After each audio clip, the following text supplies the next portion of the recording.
Testing the mic. Hello. Nice. Hey, what's up? Nothing much. Sorry for running a little late. Phil is just doing some updates and he should be on in a few minutes. Oh yeah, no worries. We're chilling.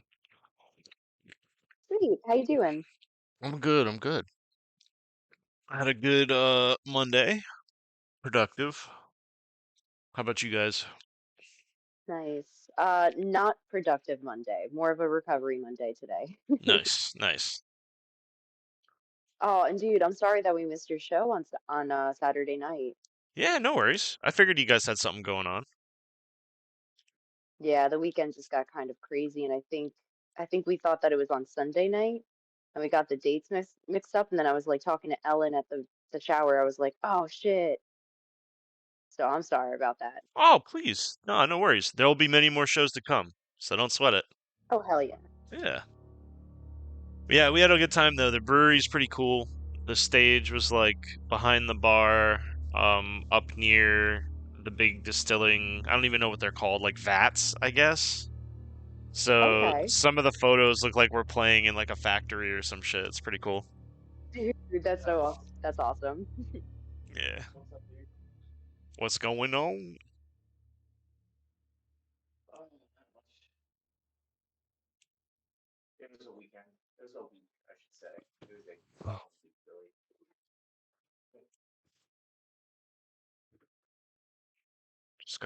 I just got out of work and work early tomorrow, so I'm out tonight, but I'm hoping I can make it next Monday.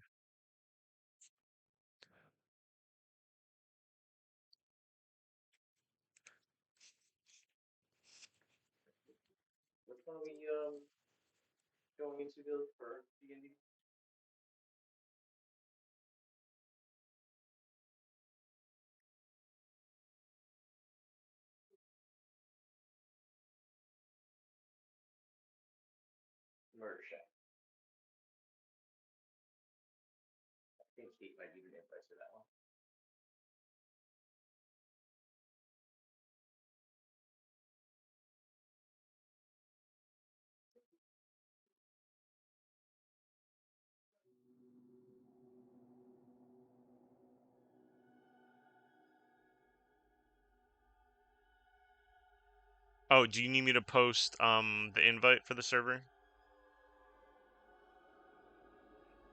Yes, please. Gotcha. And I think you have yourself muted on Discord, Phil.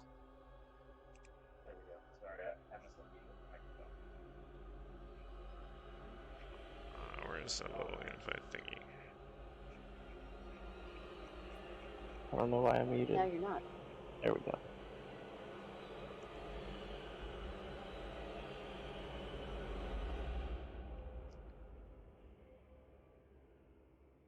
Copy link. There we go.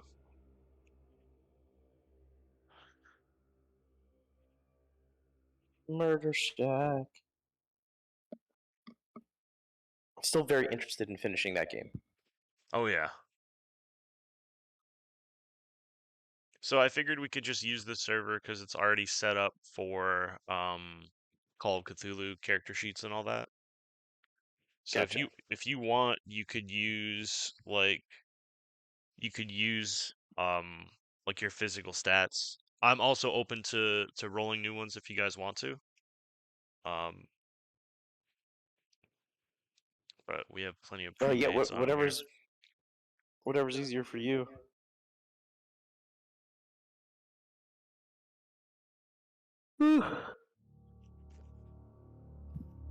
Billy, I drank so much last night.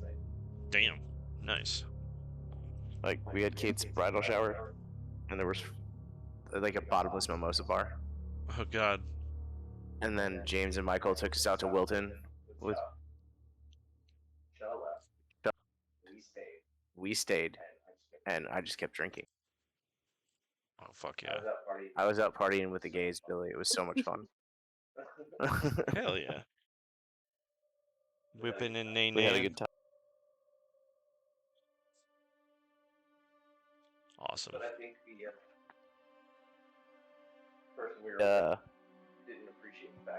Didn't appreciate the fact that I was loud and goofy as fuck and getting all the attention.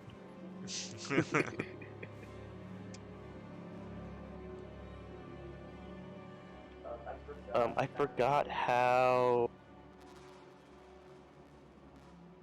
See my character sheet for this. Okay, so it is if you click the little newspaper that looks like, and it'll say journal when you hover your mouse over it. There's one that's actually labeled Phil. Ah, And then we need to get one set up for Kate Hyung.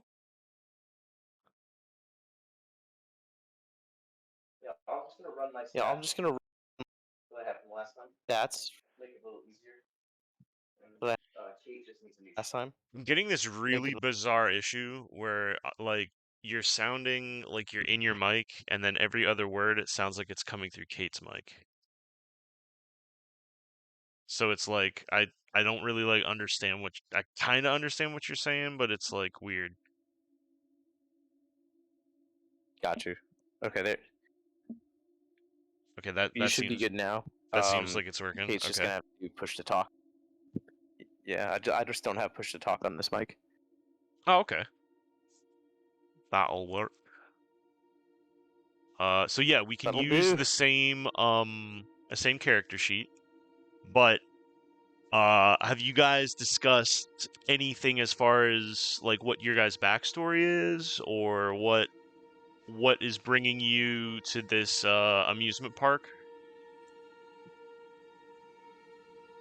Not really at all yet. No. I Okay, was thinking about it for a little bit, and then I got distracted with a lot of shit today. But Yeah, I did not get a chance to.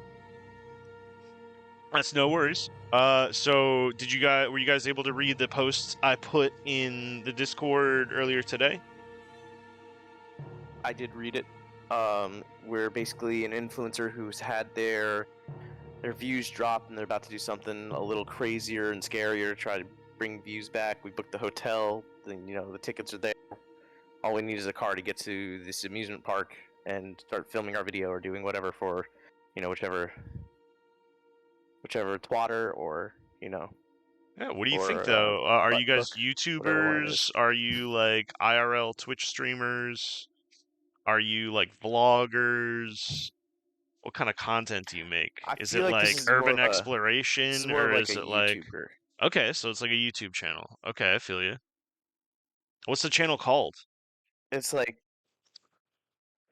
mm, Spritz and Pyro? Or is that too real? no. Let me see. That's too All real right, you don't need a right name, now but what kind of because we actually content are going to be what working kind of for YouTube content and do you posting guys video. do? Is it urban exploration? Is it Gaming true crime? Is it like content, horror? Okay, gaming, right? say yeah, like gaming content, and we figure something a little crazy. You're skipping in and out a little bit. Am I? All right, you said gaming content and what Oh, else? I think you do. You have anything different than gaming content? Oh, I thought you had said something when it skipped out. Oh no, my whole idea is we're like first person shooter gamers, and now we're going into this scary abandoned amusement park to play like a game IRL first person shooters airsoft. And Okay, so I'd imagine you guys like when you do this type of content, you wear GoPros and probably have GoPros on like your airsoft guns and shit to get like really cool like yeah, POVs and clips when you're playing. exactly. It's pretty sick. Okay, airsoft. Or speedball, rubber bullets, whatever it is. We're basically just You tell me. reenacting of What is your plan for the video? Are you gonna shoot like some airsoft content? Are you gonna try to bring a bunch of people and do like a reball game of capture the flag? What are your plans once you yeah, get there? basically it's gonna be rubber bullets and like real armor and everything like that we've all collected over the years. Mhm. You know, maybe from like, let's say maybe from like buddies who are in the military or military surplus, wherever you go. But Mhm. everything we have is just like rubber balls, bullets that we shoot at each other. Okay. So it's a little bit more realistic than just airsoft. And do you guys do this? And Kate, feel free to chime in at any time. Do you guys do this stuff recreationally? Are you kids, like teenagers, or are you like older, like ex-military, or like people who train police with firearms? Like, or is it just the hobby of playing the game? I think it's. I think it would be what more of the hobby of playing game. I think we were around, you know, teens, early 20s Okay, that makes with sense. team.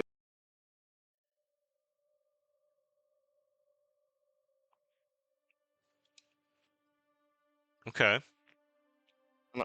So I I'm originally actually discussing this with Kate. She just has Oh, her mic please. off. No, please do. I'm just gonna say I'm going to switch the location of UNLAND from London to Kentucky, just so we don't have to deal with the Hell yeah. pesky fact of like it's probably impossible to get like reball guns in London and all that shit.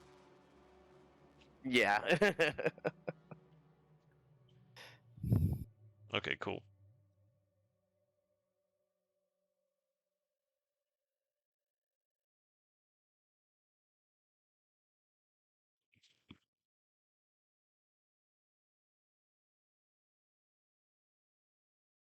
Who are we going through the cornfields today?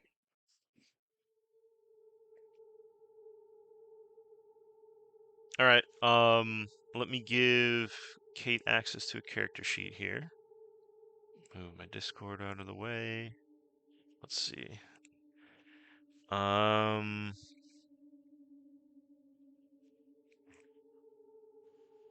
Okay, so edit. Player investigator tags, keeper of secrets. Okay, that's fine. We'll leave that the same. We'll edit this one. Boom, boom, boom. Okay, there we go. And if you want like a good like character profile, it's just us who have the YouTube channel and then all of our gaming friends. So just like picture the gaming boys together Mhm. with the gaming girls, and we're running a speedball battle. Okay. So it's not necessarily the most in shape people who do this kind of stuff. We're just doing it for shits and giggles. Get some views up. Okay. So Real for life the airsoft, no experience. Real life guns, no experience. for the purposes of this, um the Funland Park, right? And we'll get into the details. The location you're going to is out of state from where you live. So let's say maybe you guys are located in Florida normally, and then you were creating content. You felt at like the post-COVID view dip where you kind of like lost some sponsors and shit sucked for the past like few months, probably about a year actually. And then this poster who had followed you guys and commented on your videos and would like be in the chats, maybe even somebody that you made into a mod for your chat when you were at your peak, is named Solo Me. And they had dropped some information when you were on a stream or making a video talking about losing some viewers, maybe not feeling too good about YouTubing in general. They commented and asked to get in DMs with you to discuss possibly collabing on a video, and they sent you this Flickr account that had all these pictures from inside this like awesomely like reminiscent of the Call of Duty level with the abandoned amusement park, like pretty similar to that type atmosphere, and you both looked at each other and were like, damn, this would be absolutely perfect place to set up a huge video, do like a huge battle, get like drones with cameras to watch it and stuff. This might be just what you need to get the eyes back on your content, right? The person, I don't know how close you've gotten with them. They probably haven't shared their like real name or information, but other than that, they do talk a lot about, you know, they relate with you in kind of a parasocial way. It's a little weird, but they seem to be a good individual. And this Flickr account came from a subreddit called Funland, and that's where you found the news articles about this amusement park, this fun fair that was set up about 18 years ago by this wealthy family, some senator, I forget his last name. It's let's call him Johnson, Senator Johnson. And his brother Bill was kind of an eccentric and used a lot of his family's inheritance to build this amusement park, which eventually closed down, a la the photos that you saw. It closed down because one of the workers, a man named Howard Riverton, was working the flume log, or the flume, like the log flume ride. He was the man who would take pictures. He would operate the machine to take pictures of park goers as they would go down on one of the ride's bigger drops, and then try to sell those overpriced photos to them with several options. You know, they could get a digital version emailed to them, or they could get physical printouts like mailed to them. Turns out this guy was a real psycho. He turned out to be a multi murderer, a serial killer of sorts. And he used this job to pick victims through the pictures and the associated information that they shared with him.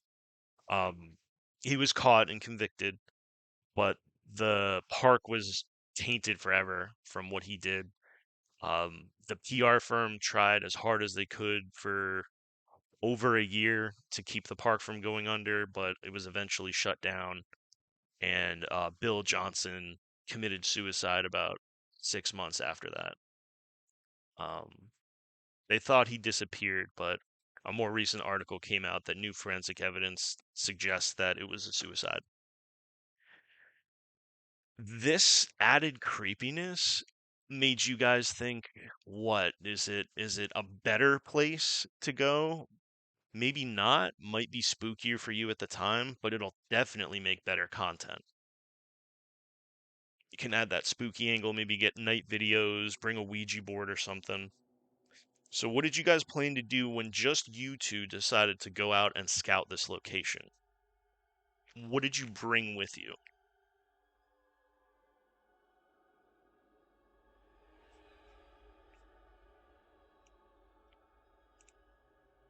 I'd say we brought one of our drones with like maybe some sort of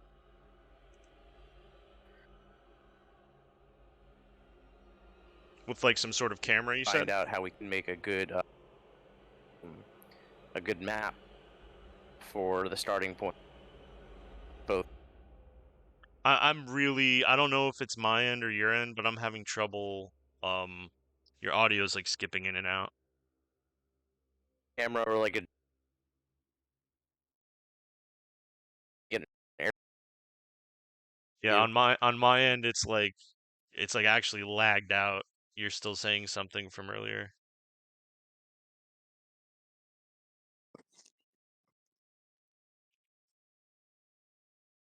Sorry, can we start with the top of what you guys wanted to bring with you? I Yeah, heard the drone with a camera, I believe. yeah. Hang on one second. I'm just gonna talk to the other earpiece Kate has, Okay. because for some reason my thing's not working. It might be like the plug got something on it. I've had that happen. I'm sorry to keep interrupting you. I just want the people to be able to hear you. No, you're good. You're good. I don't understand what's happening. Drone with Yeah. camera. You're gonna It's dude, I'm sorry to stop you. It sounds like you're standing like 30 feet away from the microphone. Really? Damn. Yeah. dang. Kate sounds loud and clear. Am I clear like this? That's Yeah. but I'm not. Well, I can kind of hear you, but it sounds like you're talking to the mic from across the room. So I wonder if Oh, wait, wait, wait. Did you hit the button?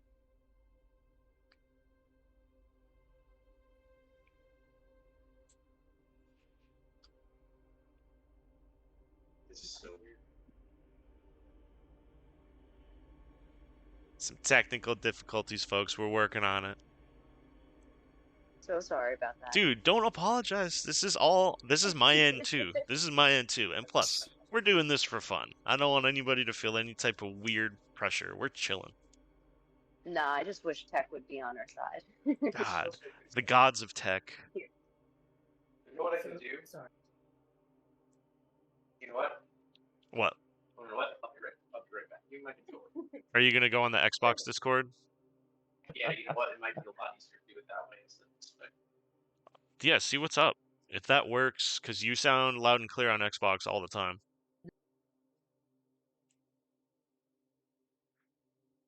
You guys don't need it, but I am running Sirenscape. But I feel like that may add more wrinkles that we don't need.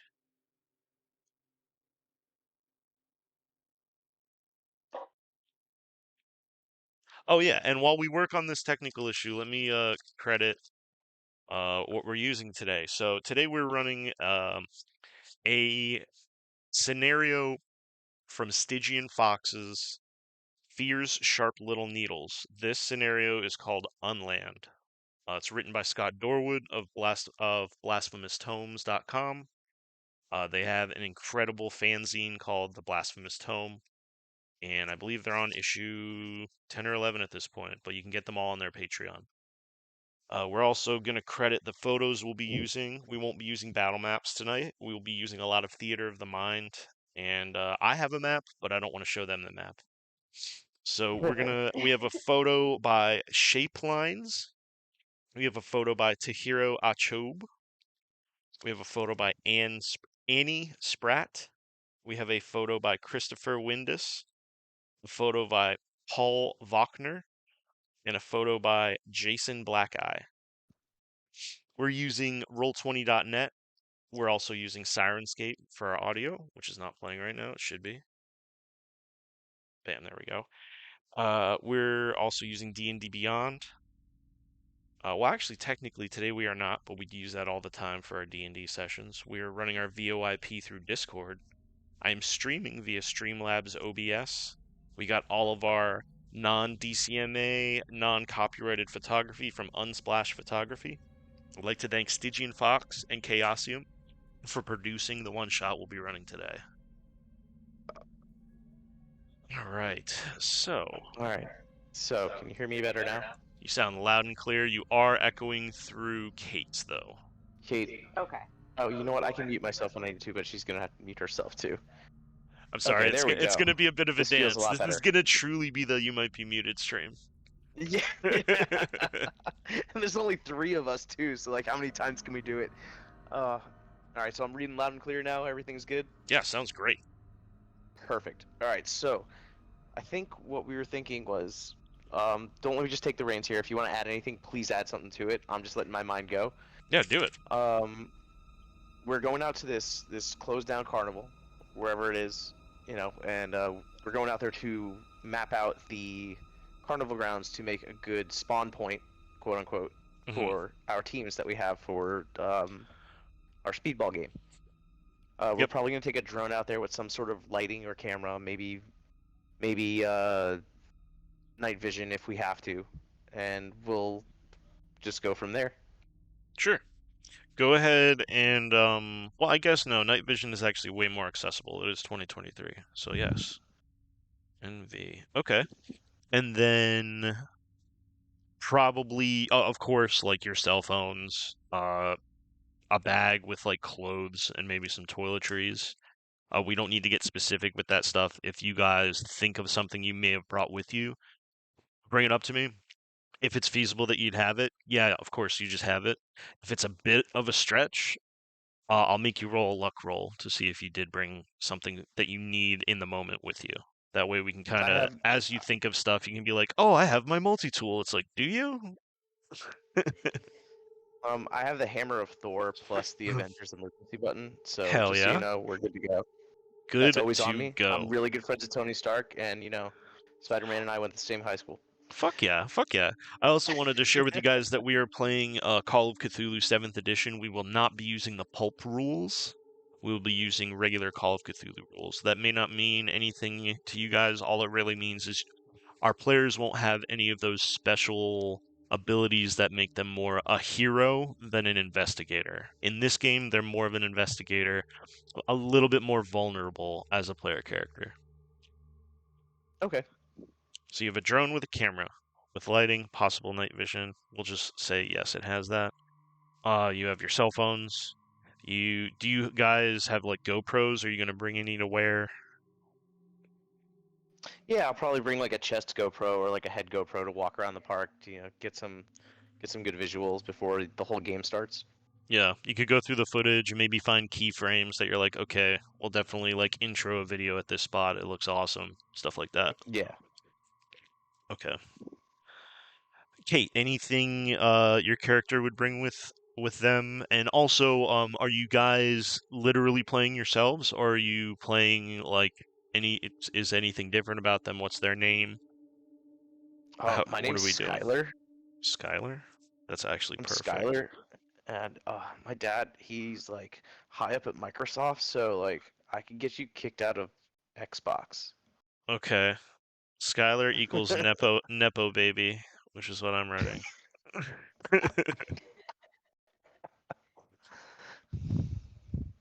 So Skylar will be piloted by Phil.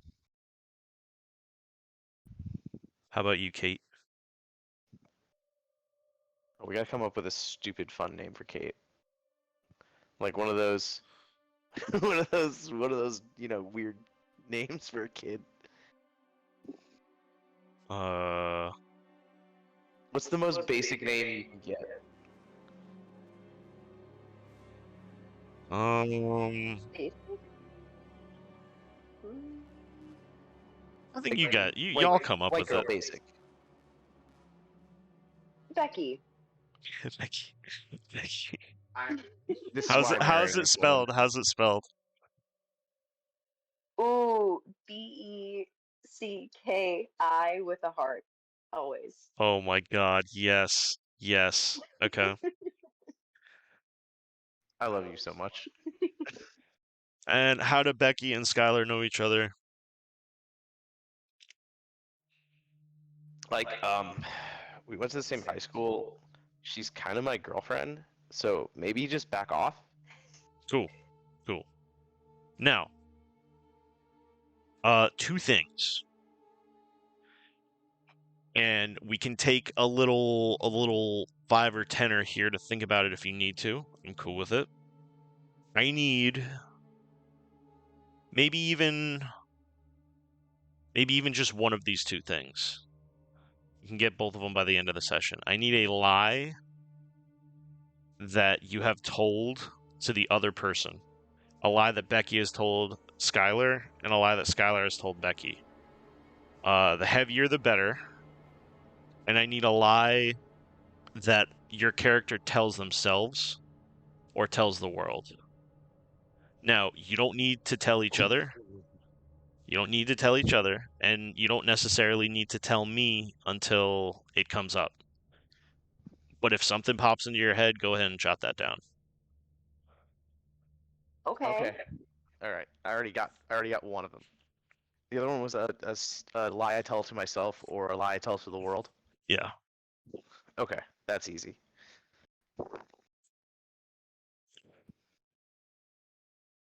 All right. What is going on with dangle? Oh. Okay. So, anything special that your character would bring with them, Kate?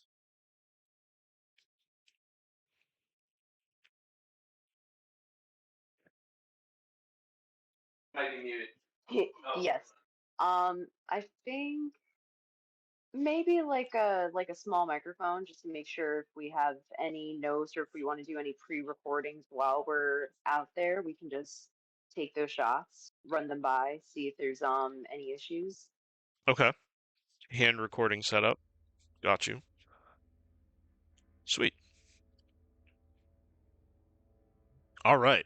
So, are we ready? Do you guys need to grab beverages or snacks?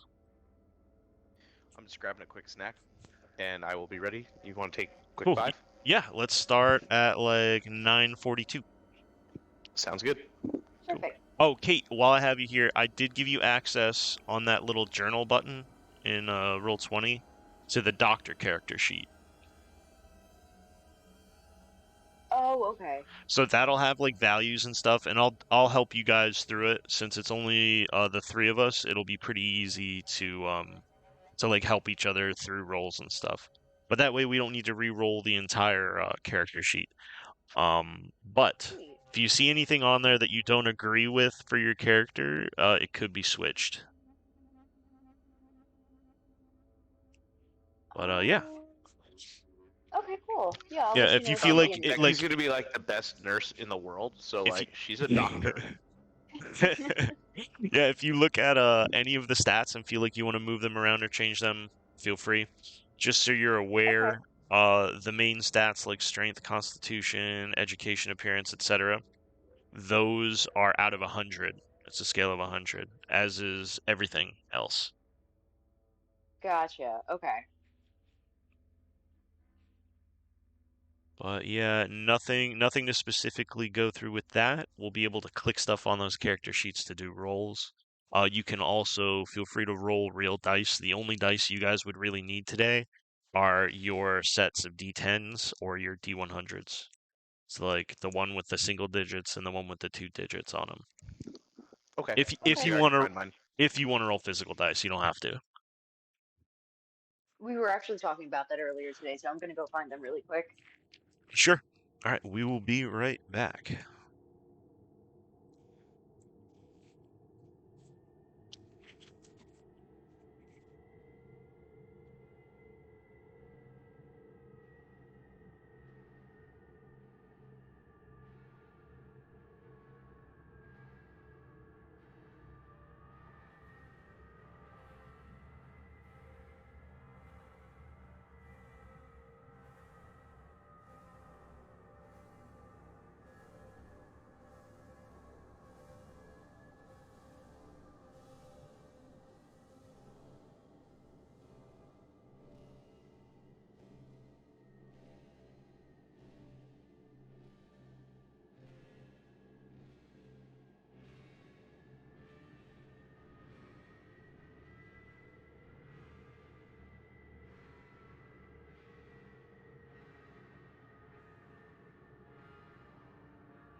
Oh my goodness.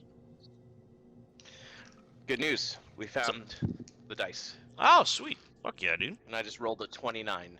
Hell yeah. I failed. I'm going crazy. There we go. Okay, hold on. Let me. Yeah, we want to see these rolls, so let me squish this down a little.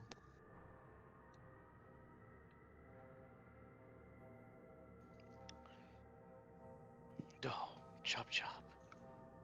So, someone got us those speaker buttons for Chopper, Uh-huh. for Kate's bridal shower, and I started teaching him how to use them today.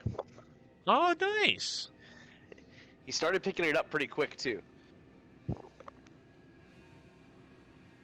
And every That's time he pushes exciting. the button, he looks at the button. He's like cocks his head sideways, and he's like, "What the fuck? Who's saying that?" And then looks at me, and he's like, "It sounds like you, but you're up here." Stares back at the button. It's like, what the? Okay. So, we're gonna, with the information shared to you guys and kind of establishing you guys as characters, we'll give you a little scene to kind of just interact with each other as you're driving down the M1 to hit the not the M1. You're driving down a long highway with cornfields on either side. And for whatever reason, it's very misty this evening as you're heading towards the location of Funland. Who's driving? Like, my dad totally got me this Mustang Shelby, and I'm riding it right now, and this thing rides like a beauty. Oh, and she's bright red with white racing stripes.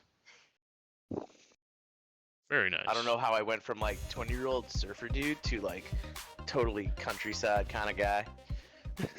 Cool, But cool. Skylar is a surfer dude.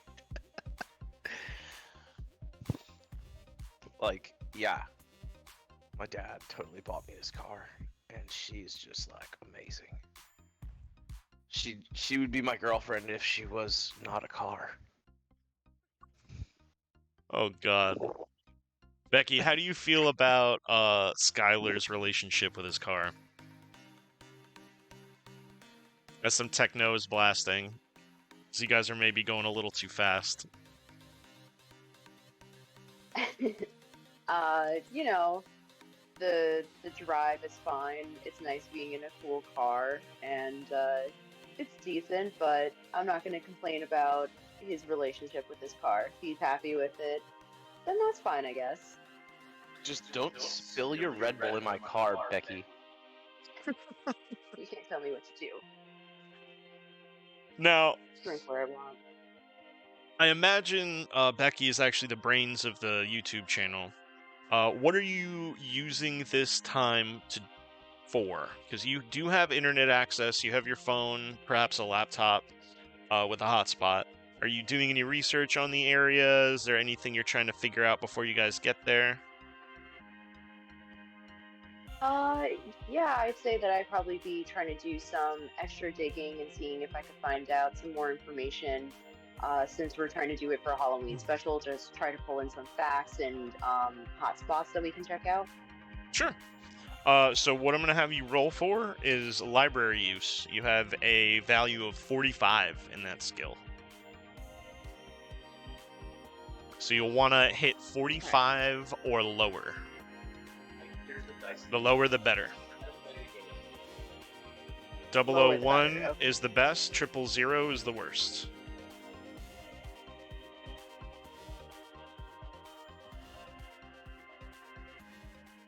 What are we looking at here? 76. 76. So that'll be a failure. So in this situation, in the situation of a failure, you can do what is called pushing a roll, which would be reattempting the same skill check with more consequences upon failure. You could also use luck points, and your luck points can lower that result that you had. So you said you had a 76? Mm-hmm. You would need to spend a minimum 31 luck to pass this check. You could also choose to accept failure. You're not forced to push the roll, and you're not forced to use luck. Just informing you both as players as to your options when you fail a skill check. Okay. So right now Um, you're looking up maybe on Google or you tell me what methods you're using, but the connection is just too iffy where you are right now, and it's happened a few times on the drive. You can maybe spend some of your phone battery to boost the hotspot signal to try again. That would be you pushing the roll. or you could use some luck and maybe you'll hit a clearer spot as the drive continues on. Hmm. Or you could just shut the laptop altogether. No, I think I would like to try. I would probably try it once more. Okay, so you're going to try to boost the hotspot signal on your cell phone. Go ahead and give me another Mhm. library use check. Okay. Ooh, 40. 40, that's a pass. And there's another thing that I just want to inform you both of as well. So when you pass a check, there are different degrees to which you can pass a check. So you got a 40, which would be a normal success. If you got a 23 or lower, it would be what's known as a hard success. And if you got a 4 or lower, it would be known as an extreme success. And you can also spend luck, even when you pass a roll, to make your roll better, to up it to a hard success, to up it to an extreme success. Now, these things they're not super necessary on passive skill checks like this, like library use. They come into a lot more um, importance when you're doing something that either has your life or your mental health or otherwise on the line. Let's say you were using a climb check to get away from something that was trying to get you, and you passed, but the creature also passed its check to grab you. So you would need to up your pass to a hard pass to get away. Then you might need to use luck. And I just use this as a Okay. demonstration. Stop me if I'm going too fast or if either of you have questions. No, no, I'm good. You good, Phil? I'm actually pretty familiar with the system from playing it a couple times. Awesome.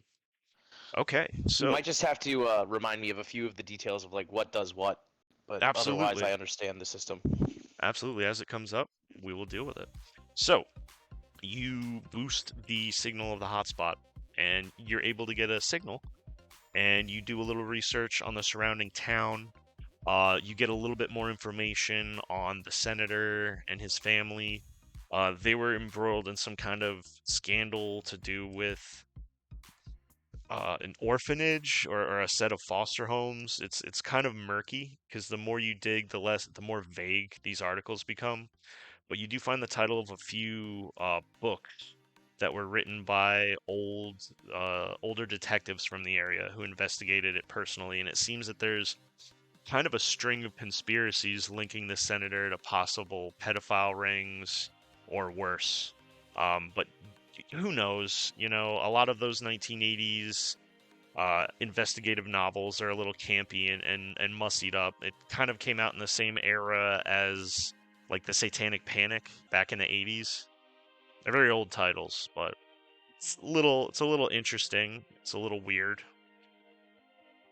Uh, Other than that, same information you knew about the park, but you do find a certain name in one of the articles, and that is the name of the PR director of Funland, and her name is Ina Matthews. You find a photo of her. She's got a blonde ponytail pulled back smartly. Subtle but noticeable makeup with a seemingly forced smile in some sort of interview she did on the news where she was trying to downplay all of the things that had to do with this flume ride operator who was arrested.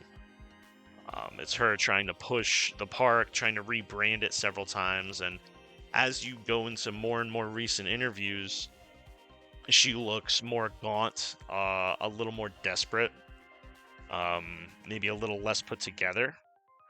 And then you find another article where it seems that she went missing about a year after the park shut down. Foul play is not suspected. The article actually ends with, she's probably in Malibu with her millions anyway.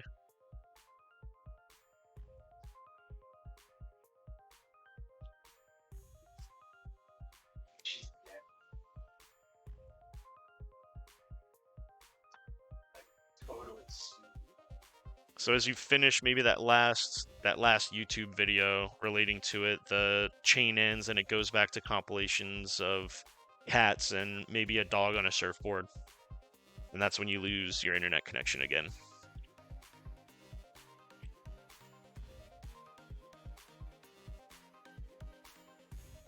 Okay, I think at this point, after reading that and seeing that transition, I think I'd be done and close the laptop. I wouldn't try again.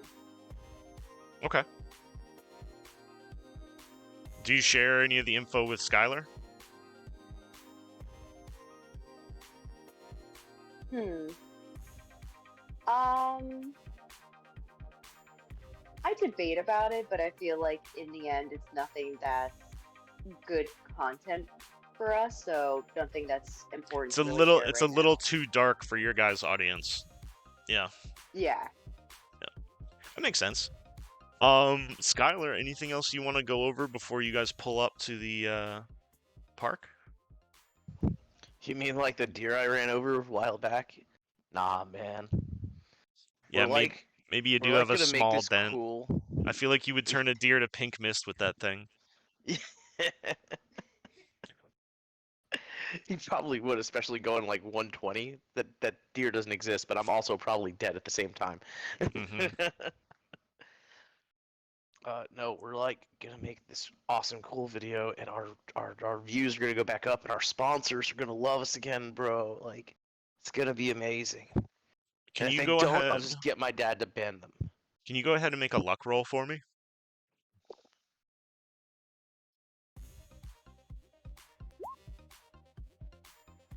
All right, that's a failure. With luck rolls, you cannot push them, and you can't use Okay. luck on a luck roll. A luck roll is just a luck roll. It's unique like that. So, what that means is that your vape's empty, and you're almost out of juice. Oh man, The worst. we we need to You're find like a pretty convenience far store. from a closer gas station. You can check your GPS, and you find that you're probably about 9 miles from the closest place to get juice, and you're about a mile from your destination. Well, I'm not going to stop you from making the trip to get it. this car goes It's really just getting fast, so dark. like it'll be like 5 minutes. Let's just run out there, because that's what Skylar would do. Cool. So maybe you hit a U-turn, an illegal one or a K-turn, what have you. You whip it back to the gas station. It's your typical kind of old, very old general store with that wood paneled porch with a swing, and next to it is like a sign that says Eriff, ERIFF, and then it says ice, and like the window's broken on it. No lights on in there. But in front of you is a swinging bulb above, and inside some fluorescent lighting with some actually unfitting for this old school store, fairly modern glass front fridges full of drinks, snacks, etc. The inside is air conditioned. There's a single employee behind the counter, a man of sort of ruddy complexion with kind of this like blonde hair that's a little washed out with a little bit of a horseshoe of baldness as he kind of licks his finger and flips through a paper. Doesn't move his head, he just kind of acknowledges you with his eyes and looks back at his paper. Hey bro, can I get the mango juice and like the strawberry kiwi juice? I guess get a Red Bull for my girlfriend. Yeah, and I need a couple extra batteries too. Batteries are aisle 2, Red Bulls are in the cooler. I'll get your juice together, buddy. Thanks, man. You're so cool. I'm gonna go grab that Red Bull and I'll be right back with the cashola. You walk over to the fridge, and you don't hear the man mutter something under his breath about millennials. And it's like you're actually way younger than millennials, so you're just like, oh, okay, what the fuck? Um, Becky, are you in the car? Did you go in the store? No, I'm probably just standing by the car and just stretching my legs, but I didn't want to go inside. Got you. Yeah, I mean it's fairly quiet. You know, some corn. It's a little boring. It actually kind of reminds you of like old 70s kind of horror movies, the aesthetic. So maybe you could take some pictures for like a thumbnail or something that pops into your head. Just kind of, you don't necessarily need to do that, but your characters may be going through the kind of YouTube brain of being like, damn, this is aesthetic as fuck. Yeah, just vibing with the place for sure. Cool. Yeah, so you get everything you needed to buy, you pay for it. Credit card swipes fine, everything works. And yeah, you hop back in the car. So you've obtained a Red Bull, you've got vape juice, and some batteries. Cool. All right, now we're ready for our journey, Becky. Let's get back to the scary funhouse and start shooting. So for all Uh, intents and purposes, shooting. Haha. for all intents and purposes, you guys head all the way back, and you arrive uh, close to the park. As you're getting there, there are no signs directing you there. You actually ended up getting specific coordinates that you can put into your Google Maps. You're actually using longitude and latitude codes that you got from the Funland subreddit. So it's taking you down this off dirt road, off another dirt road, off a third dirt road, and no signage except this small, actually not small, more of like a 6 foot across, 4 foot tall sign that just has this kind of clown face on it. It's all rusted and detritus and shit, and even some graffiti on it. You roll past that, and you see on your left hand side a fenced in parking lot.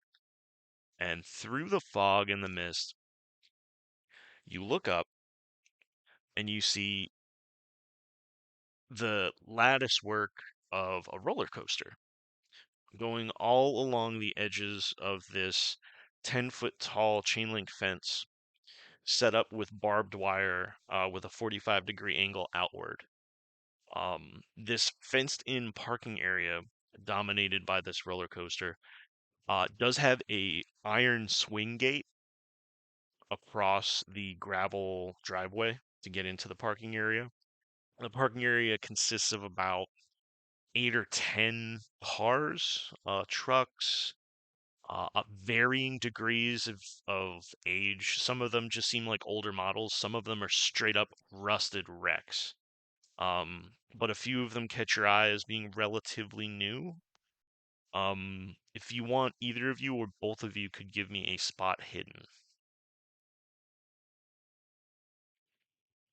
All right.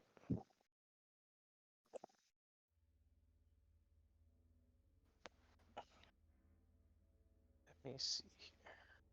It's all D100s, right? Yes. What's my spot hidden? Oh, this is the one you don't have to. That doesn't have like a pass or fail. It's like Well, you have 60.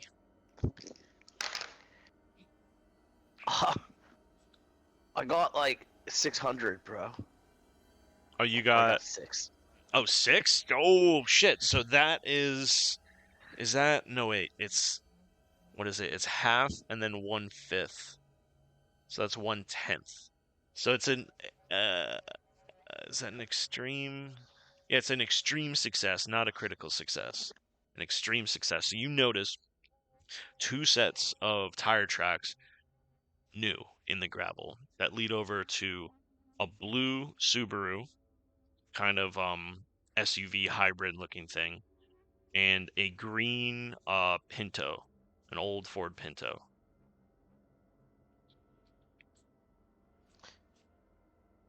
Um, Out of character, would these be like? No one was supposed to meet us here yet, right? Like of Yeah, our crew. it was just supposed to be you two. Okay. Oh, dude. It looks like someone's already scoping out the spot. I bet they're ghost hunters. Dude, oh man, we should go check it out. We'll probably see something crazy. So one of you would need to get out and open the gate. So you don't know if it's locked yet or anything. I'd assume you guys are probably still in the car. Upon like even pulling up close, you can see visually there's a chain wrapped around the swing gate, but there's no padlock on it. It's just like draped over it to keep it there. Oh, well, look at that. The gate's already open. Let's just push it through. Skylar gets out of the car and opens the gate. Okay. It's And really Becky's just, humid. Oh, go ahead, Becky. I was gonna say Becky's just walking behind, but she does bring up to Skylar. She's like, "Do you think that the guy who helped us get the information would possibly be here? Like, did we tell him about us coming out to scope this?" Well, he seemed like a cool dude. I guess he might be here already. Hmm. Yeah, you don't have a memory of or this person shared the information and suggested it. It's up to you whether or not you told them that you were gonna act on it. I'll leave that up to you. I think Skylar would have said it because he's a cocky bastard. Okay. Maybe like after you book the trip and everything, you're like, yeah, we're gonna be there in a couple days, man. It's gonna be crazy. I'll DM you. Stuff like that. Yes, exactly. Like, I told him we were coming out here. It'd be super cool to meet one of our fans, one of our viewers. It'd be so cool. And I was hoping to maybe involve him in the game if he was here. Okay. Interesting. Okay. All right. So, you managed to open the gate. Do you park your car in the parking lot, or do you just kind of park outside and walk in? What's the situation there? And what are you gonna physically bring into the park with you? Well, first things first, we don't park the Shelby, bro. The Shelby parks herself. Uh, I'm gonna bring my bag. I got a camera, a couple extra batteries from the gas station, and a few flashlights in here, so we could start our search like that. And if it seems like a good space, you can fly the drone around, because I don't know how to do that. Okay, so Kate, this is gonna be our first edit to your sheet. I think we're gonna use what is an appropriate thing? We're gonna use your medicine skill for like flying the drone and like filming stuff. So it's 71. It's really good. Okay. Cool. So I feel like yeah, no, rather than like occupation doctor of medicine, it's like occupation YouTuber, and like your main training is like, you know, thumbnailing, algorithms, filmography, like framing, all that stuff. Like, she's so good with the internet, She and basically I does just. everything, and you're just like, yo. I'm just a We shit got no ass secret. personality. Oh, Phil, you thought of that secret? Could you DM it to me when you get a chance? No rush. Oh, yeah, yeah, yeah. No rush. 1 second. So yeah, you guys park the Shelby, and you said the drone, your GoPro, hand recording setup. Becky, are you gonna bring laptop, phone, like laptop bag, like whole shebang? Yeah, I'm definitely gonna bring my bag, maybe the extra camera, but try to keep my hands pretty open for the most part. Cool. I like it. Okay. Yeah. So, at the end of the parking lot is a small, winding gravel path that leads past two sort of decrepit outbuildings with a shattered window there. A rat scurries by here, and you manage to find yourself at the wrought iron gates of Funland. You look up at the sign, and conspicuously missing is the F. It's not on the ground. It's nowhere nearby. The sign reads UNLAND. Now, that gate has like a, that kind of waist height turnstile, and it has two of those swinging wrought iron kind of gate revolving doors. And then on either side is that kind of 10-foot fence with the barbed wire. And there's no one here, so you could just hop the turnstile.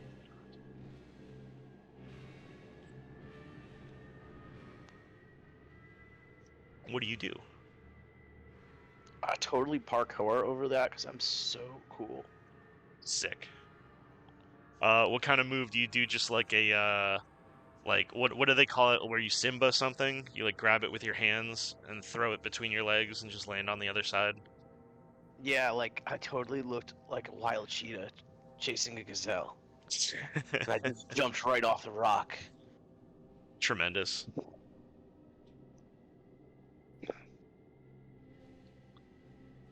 Kate, how about you? Or Becky, I should say. Um, I'm gonna be just like looking at Skylar, kind of almost like waiting to see if he's gonna look back or anything. Um, and just kind of like huff about it and try to climb over a little ungracefully. Okay, sure. No roll required. But yeah, there's that moment where you have your weight up and on it, and rather than getting your leg over, it feels like you're gonna topple head over heels. You catch yourself, maybe knock the laptop bag slightly, but it's fine. And you make your way over. You have entered the park. Now, you have in your possession a small fold-out map, but it is so misty and ridiculously foggy in this area that it's tough to see more than probably about 20, 30 feet in front of you. But what you see in that small area is a ride called, well, you see first on your right-hand side, the park office. It's about the size of like a log cabin with a set of stairs going up to it. There's also a queue on the side with some knocked over, um, those pilings that have the like fabric things, so you can set up like a snaking line for like a movie theater. A few of those set up, some of them fallen down. Again, broken windows on this building, a lot of graffiti. And then up ahead, past that, you see kind of a crushed and moldering carnival game of some kind.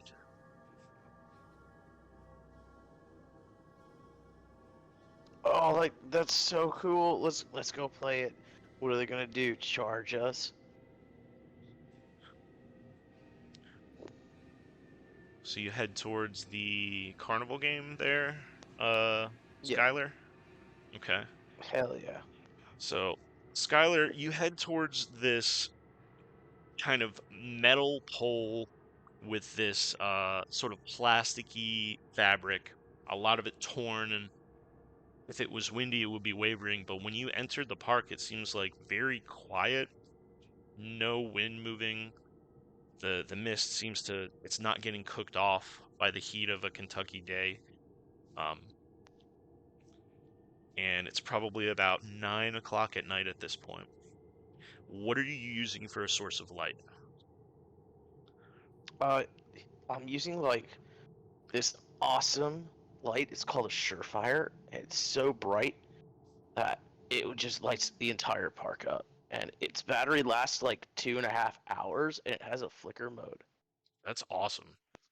And Dude, with I that know. with that amount of lumens, you click it on, and the mist is so heavy and reflective that it kind of makes it harder to see further. But you can definitely inspect inside of, like, for example, this carnival game or any of the buildings, the rides in this park. This will be an invaluable tool for you. You're going to want to hang on to that flashlight. Um, what you see will be decided by a spot hidden as you inspect this game. Now, this game seems to be a dart game with several kind of moldering prizes on the wall, a lot of them fallen down. The roof of the game has kind of collapsed in a bit. Oh. Got a 007. Damn. And what's your spot hidden? It's really good, I think. Yeah, I think my spot hidden 60. Yeah. Oh, damn, that's another extreme success. So, you Skylar for the win. you take in that a lot of these prizes are definitely made of very cheap material because they seem to have decayed to this sort of like gray-white, spongy mold form of what they used to be. A couple teddy bears, a couple weird Playboy bunny pillows, you know, those trashy things you get at festivals. You also see growing through the floor a small sapling, a little baby tree. And with the even with the quiet and this zero air movement, you definitely catch that the tree kind of twitches and stops, and then twitches a little bit more, stops. And with that extreme of a success, you would also, I'm not going to make you roll a listen, you would hear what sounds like a rat like chittering down by the base of the tree. Maybe you stick your head over and look down, and you see that this rat's skull is kind of flattened by a part of the ceiling that has collapsed down. One of these metal poles has direct hit on this rat, and the poor thing's still kicking its legs trying to move. What do Oh, you do? that's gross, dude. Like, it's like when you cut the chicken's head off and it runs around. He's still twitching and shit. Yo, Becky, look at this. This rat's head is crushed. It's still moving. It's cool. You should video it. Yeah, meanwhile, Becky, back by the offices, um, you look around and you see some very kind of iconic for the time, like, um, how would you call it? Stencil graffiti, kind of imitating like a Banksy style.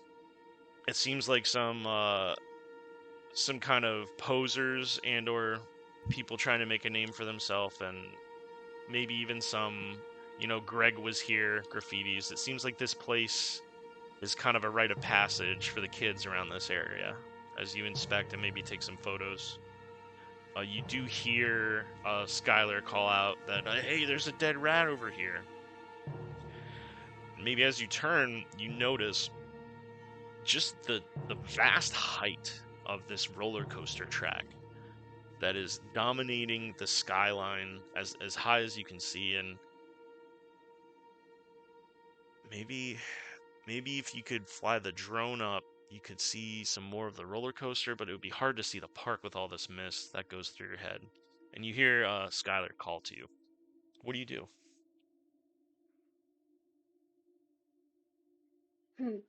Um,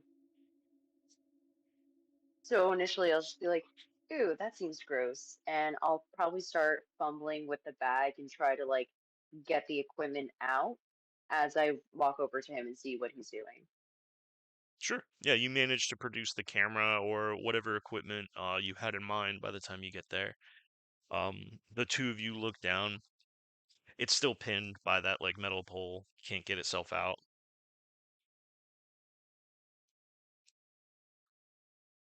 Dude, poor little guy. I'm not gonna touch it though, because I don't want to get black flag. But like it's suffering. But like, it's disgusting, and I don't touch stuff like that. So why are we looking at this dead rat? It's just cool. It's just his head is crushed and he's still moving. Do you think we could use a clip of it for the intro? Kind of scare them for a second? Yeah, like a Halloween special for our gun game. That'd be so sick. We could be like zombies and survivors. But the zombies have guns, so it's like scary.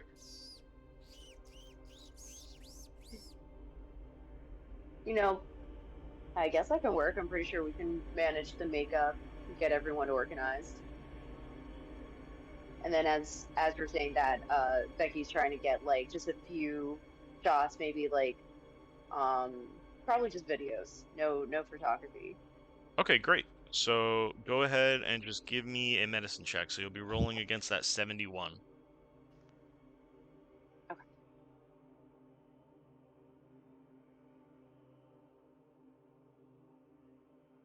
Damn it. 62. No, that's good. You want to roll below it. Oh yes, So okay, good. that I was is thinking a 45. regular success. So yeah, you managed to get maybe using your cell phone in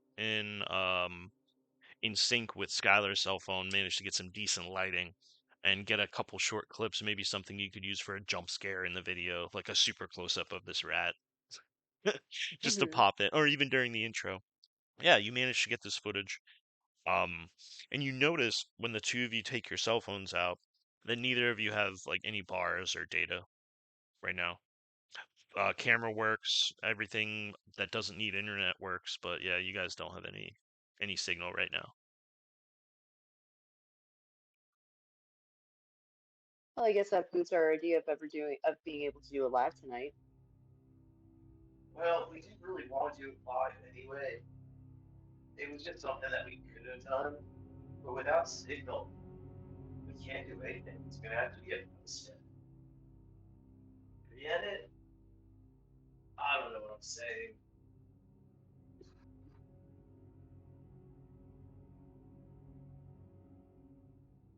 But yeah, I think we can call the guys tomorrow. Let's keep looking around. I know this fog's thick, but like, we can definitely go through this entire part. Well, what do you think if we try to get above the fog? Do you think we can try to see? The drone! Hey, Skylar, you're too Footy, you might smart. be muted, buddy.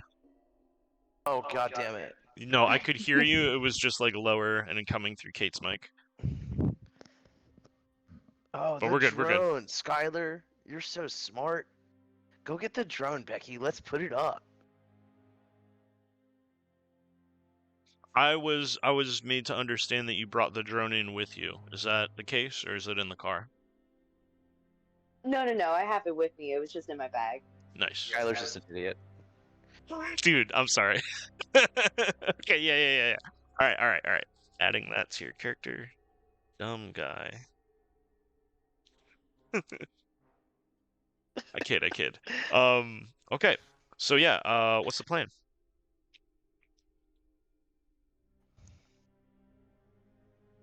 Okay, so we're gonna try to not throw it, but get the drone up above, break the fog, and maybe go just because of how dense it is, probably go along the height of the roller coaster that I was at before. So this way we'll have like a bearing next to us. You Okay. should totally throw it. It'll give it a huge boost up. It'll use less energy, and we'll have more battery power. No, I don't think it works like that though. You sure? About, 80, we'll say, 80% sure. I mean, my dad works for a tech company. I kind of know this stuff. Hmm.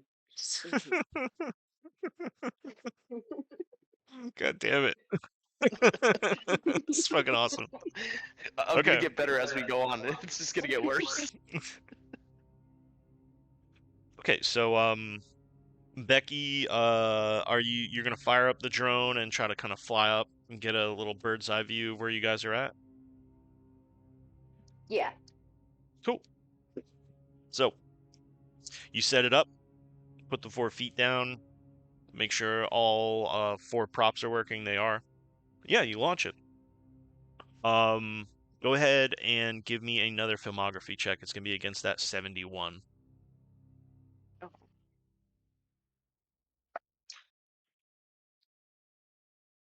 81. 81. Okay, so you can choose to use luck, push the roll, or accept the fail. Push the roll is basically just a term used to like repeat it with worse consequences if you fail. Right. We're sacrificing. I'll do it. I'll do the push. Okay, so you kind of lose control of the drone a little bit, not user error. You actually lose connection to the drone for a few seconds, and you need to do some tech wizardry to make that connection work. Maybe even the way you're positioning the controller. So go ahead and push that roll.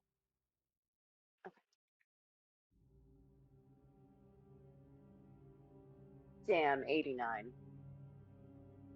Oh shit. Okay. So the drone loses connection.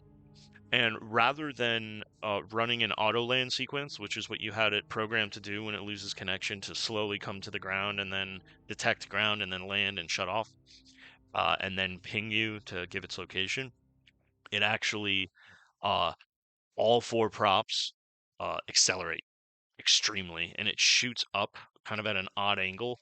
And you hear it kind of ping, ping, ping, ping, ping into part of the roller coaster lattice and then just keeps going up. You don't hear it fall. And through the phone, you can see, obviously the fog and this kind of chaos of it uh, flying at speed through these lattices of this roller coaster. And in the video, as it's kind of lagging, the connection is glitchy.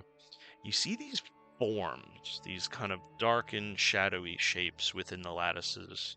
A few of them. Um, there's no audio to it, but it looks like they're screaming or calling out. It's hard to tell. Go ahead and give me a sanity check. So that will be, just for everyone involved, sanity is a resource in Call of Cthulhu similar to hit points in Dungeons and Dragons. You don't want to run out of them. So right now you have a sanity of 40. So what you'll do is roll D100, and you're going to want to roll 40 or lower.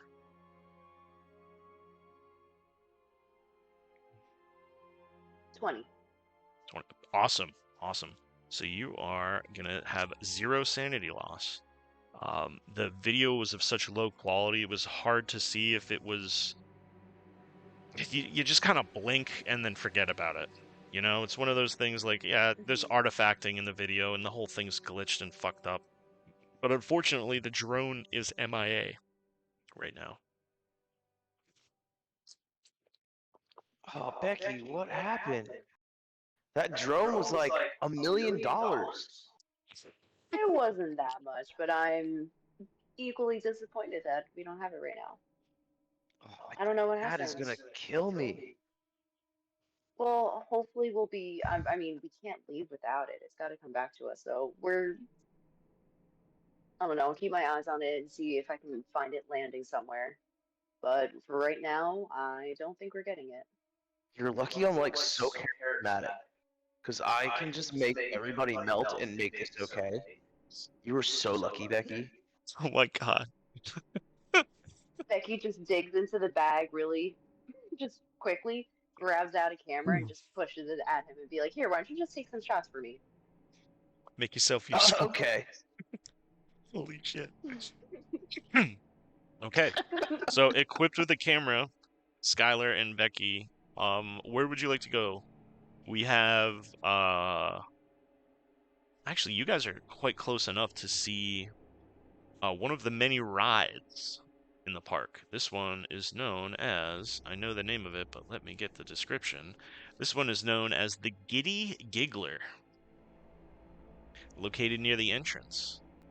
It's one of those carousels, kind of like the teacups at Mouse World, that kind of they spin independently and the whole platform spins. Hmm. Although instead of teacups, these are smiling clown faces. Uh, Oh no. several of them are broken. The central pillar is cracked, and the top of this carousel is sitting at about a 45-degree angle. One thing you all notice is all of the clowns' faces, the eyes are scraped off and cracked out of all of the clown faces. Weird. That's like uber creepy. We should go check it out. We have to. We have to get a couple shots in this. All right. What's up, YouTube? We're in this creepy, creepy place. We're gonna play some speedball here tomorrow, though. Like some IRL Call of Duty shit. So get ready. Look how creepy this is. These clown eyes are all cracked out and scraped away. Whoa. It's like somebody hated clowns. Dude, that's it. They hated the clowns.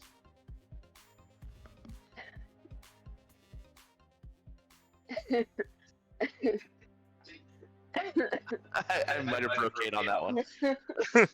You guys hear a small crash over at the the panda rat, and you hear kind of a metal pole or pipe hitting the ground, that kind of clatter, loud clatter, and you see the same rat that was pinned just kind of sprint across the path with a smashed head, run into the mist. I feel like your zombie idea might have been a little bit too on point with that rat today. He's like really alive? Oh, wow, that's crazy. How could he run like that? Maybe the post fell that was pinning him down. Should we go look? I mean, it was pinning him down. I mean, it was just a pipe. He's gonna die anyway. I don't care about him. I want to know how he got free. He didn't look like he was going anywhere. Do you think there's someone here? Did you know that rats can actually compress themselves? And this is the one time Skylar's smart. They can compress themselves and fit under doors in really tiny doorways as long as their head can fit through. Don't ask me how I know that. Cut to Are you Skylar confusing them with with cats? cut to Skylar in the YouTube video with the hangover Zach Galifianakis, like all the math flying past his face. It's like, did you know rats can compress themselves? Yes. Sorry, Becky. You want to see if, or excuse me, how the rat got free? uh, not really, but I feel like we should check it out. Cool. Yeah, I mean, if you guys head over there, you'll find that, you know, the area, the pole that was kind of pinning the rat down, it seems like the rat got some footing. There's even like some scratch marks near where it was, and a little rock that was kind of uprooted by the sapling came loose. So it seemed like it finally got a foothold and was able to pull itself out. And you can see that the pole itself is actually laying on the ground and had rolled forward under the counter. Like, see, I told you. He looks like he just, like, scratched his way around it and pushed it off somehow. All right. But, there was someone here, so at least her car looked like they might be here. Oh, that's right, I forgot about the other two cars. Becky's just like looking at amazement at Skylar, just like, I love this man so much. Skylar. All right. So you guys are near there's several of these carnival games set up near the entrance. Obviously they want to start getting the money out of wallets early when you step into the park, because then it's easier to keep doing it. So they have some of the more attractive carnival games here. There's a shooting gallery. There seems to be another similar firearm-based one where it's the water gun game where you shoot it into the clown's mouth and it pops the balloon. It's like a race. Yeah, a lot of different familiar setups: a ring toss, the baseball throw to knock down the pins, and the milk bottles. Um, but something is sort of off, other than them being decrepit and old. Um, there's a lot of these mirrors that don't seem that they belong. Some of them are like makeup compacts. One of the first one that catches your eye as to it not being a theme is one of them seems to be a like a rear view mirror from a car hanging from a string. A lot of mirrors set up in these kind of crushed and destroyed buildings.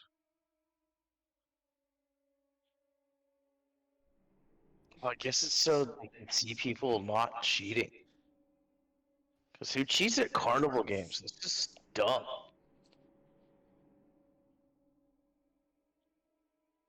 It's kind of weird though. They're in some odd places. Like this one is like so easily to peek around this corner from like this peephole. Yeah, they are placed very conspicuously.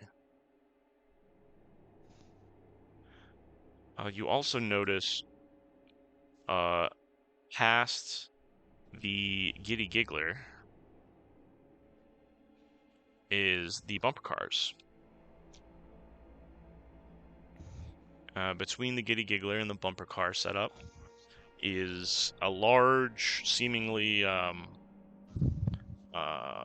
aluminum and fiberglass, humongous head of a clown laying sideways with that kind of cone head and the two poofs of hair, red, blazing crimson red hair, cracked on the side, laying on its side with the bottom of the head exposed. It's kind of sitting there. Again, the eyes destroyed, gouged, removed. And you get, both of you get this instinctive, primal feeling that something is watching you from inside the hollow clown head.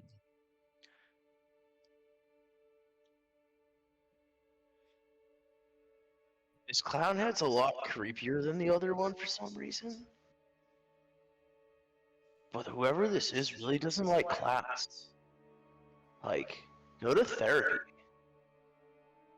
This one's huge though. I want to go like look inside it. Okay. Just make sure you have the camera on. Been rolling all day, baby.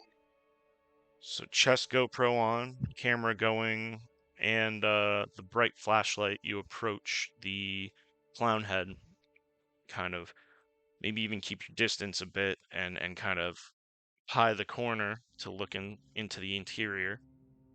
And you click on the Surefire, and the Surefire is almost like you can see the first probably foot into the clown head, where it's again supported by very thin aluminum rods, kind of from a central area extending out to the spherical structure of the head. Still, like it's not. It's like your light doesn't hit the back of it, and for a second, are those a pair of eyes reflecting light back at me? Skylar, I want you to make a sanity check. Give me those things. Yeah.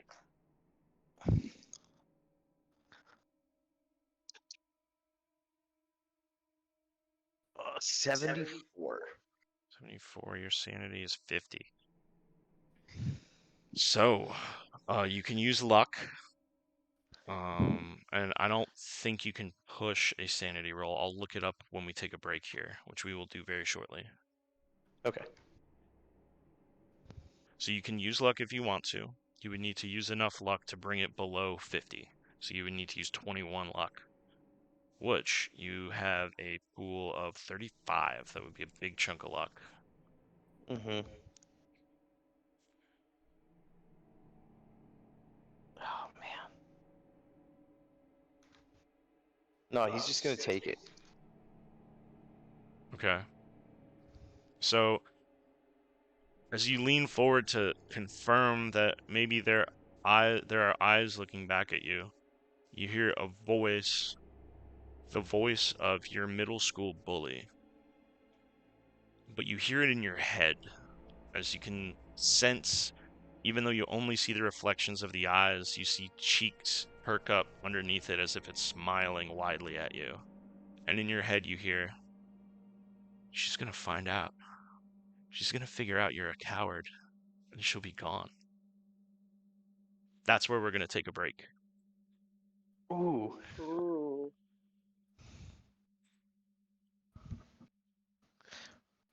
I got goosebumps. So, you said you would just take the fail, yes? Or did you spend the luck? No, we're gonna take the fail because Okay, so roll a D. Wait, let me see. Let me do the official one. Okay. Okay. Oh yeah, roll me a D4, and that'll be how much sanity you lose. And then, if you want to, you can give me a Cthulhu Mythos roll.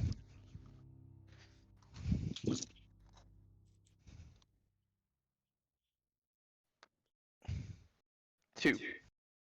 You got a fucking 2 on the On D4? D4, right? Oh, okay. Holy shit. Yeah, you lose 2 sanity. Holy shit. I thought you got a 2 on your Cthulhu Mythos. I Oh was no. like, whoa, okay, you know everything. You're fucked. Oh And the man. mythos is just it's a D100. Yeah, you actually have 0, so you can't roll on it. Well, you could roll. No, you have 0 Cthulhu Mythos, and I don't see a reason why Skylar would have any. So you would No, have to roll a Skylar's double O dumb. 1. You can try it.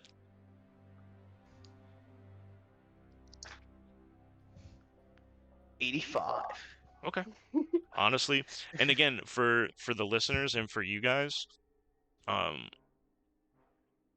passing Cthulhu Mythos rolls usually aren't good for your character, but they're fun as fuck for you as a player. That's when your character identifies the true cause or source of whatever is going on, and it can do insane things. It gives you phobias. It gives you um, what's known as indefinite insanity. Like many different things can happen to your character when you do it. So a lot of players like to do it, but player characters are the ones who pay the price, if that makes sense. Skylar wouldn't Gotcha. be Skylar anymore if he rolled a 001. He would be like Skizmar, the Time Wizard. Like some fucked up shit would happen. All right, so let's take a 15. Come back at 10:55. Uh, Okay. yeah. So he basically become a crazy version of a Cole. It's even Stevenson. Yes, Haha. yes, yes. That's how we make the connection. I know it's Steven Stevenson, but I wanted it to be even Stevenson Cole. It's fucking Kick me. Phineas, bro. Fuck Phineas. The fucking squeaky voiced weirdo. All right, sweet. We'll be back. Actually, let's call it a 10. Let's come back at 10:50. Sounds good. Okay. Oh, and Billy. Oh wait. Yeah, go ahead. That's it. Oh, okay. I have a new number, so I'm gonna text you from that, just so you know, because I'm gonna send you the lies. Oh, perfect. Dankeschön. You have mine though, right? Yeah. Cool.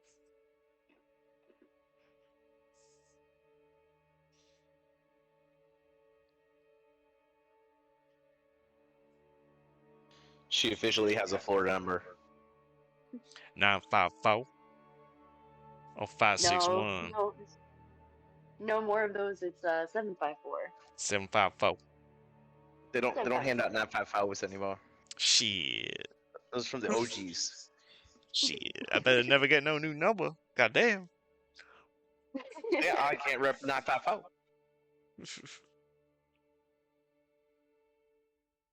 Alright, cool.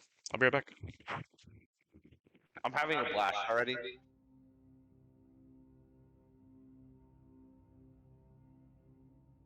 I don't know about you guys, but this is fun.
Make sure I'm hitting my fucking points here.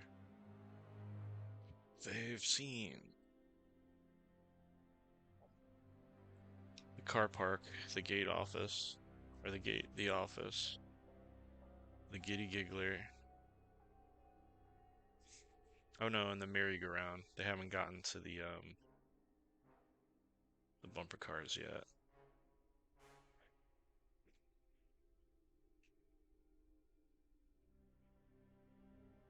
Shit, I thought you were talking about fantasy.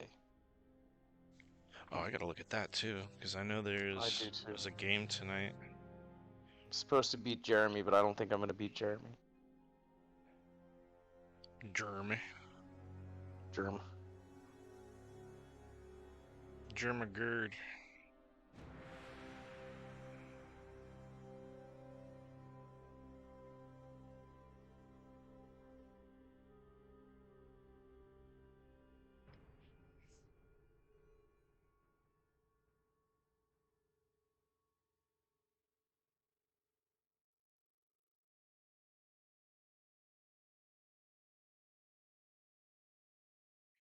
Holy shit, Kate.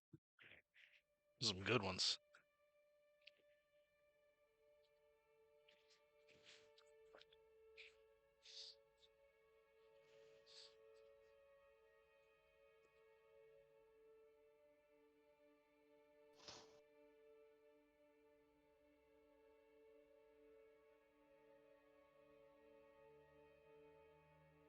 Fuck.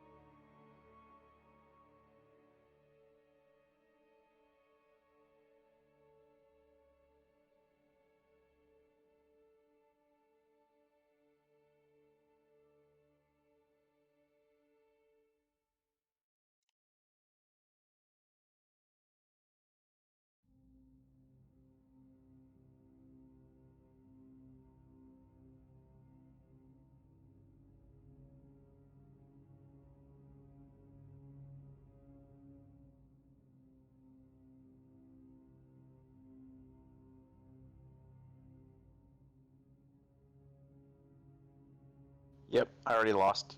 Fuck. I'm having a horrible fantasy season. What's your upcoming schedule?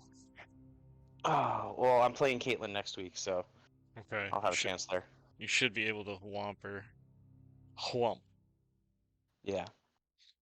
Dude, Fire I've in been the on a ball. Bro, what severe the losing fuck? streak You guys since have the day one. exact same score. Bro, okay, here's how this can happen, bro. If fucking Tony Pollard gets tackled for a loss once, you win. If he gets any more yards, you're fucked. But they're winning. Oh man, that's a bad situation. But it's not over. And He's 1 point ahead of me right what now. the score is. Oh, he's exactly 1 point. So you need him to get tackled for a loss or fumble the ball. Yeah. That's what you need. But how Oh often my does god. Pollard do that? He doesn't. It's happened. Dang. I know.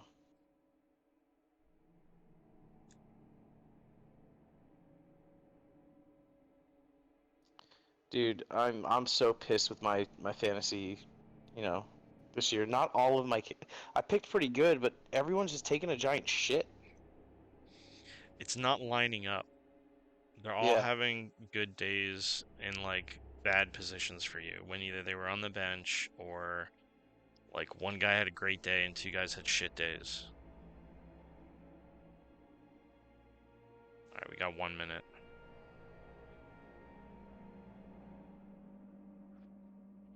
Oh, I hope Pollard gets like tackled for a huge loss, but I don't think he's going to because he's a wide out, not a running back.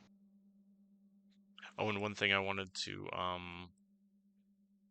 bring up is that um I fucked up. You guys aren't near the bumper cars. You're close, but you're not there. Um Instead of the bumper cars across from the cup carousel was a merry-go-round.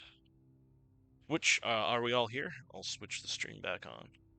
I think Kate is in the bathroom. Got you. Should be back shortly. Yeah, no worries.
Time for you to get back on the computer.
I think we're all back, Billy. Silence of the Lambs is a really weird, misleading title. They should have called it Weird Guy. Weird guy, yes. My sister sends me the wildest fucking shit on Instagram. All right. Fucking hilarious, dude. Fucking love Chuck. She the best. Okay, so where did we leave off? Phil just had an encounter by staring into the, or Skylar just had an encounter by staring into the maw or neck hole of this large clown head, this large aluminum clown head that once topped the merry-go-round nearby. He saw a set of eyes and heard a voice in his head and lost a little bit of sanity. Yeah, you hear that in your head. What do you do, Skylar? Shut up, anti-Skylar. No, she won't. I am brave. You leave me alone. Oh, what the fuck? Becky, what are you doing? You see Skylar look into this this scrap metal, this detritus, this destroyed piece of yesteryear, and begin to have a breakdown. What do you do?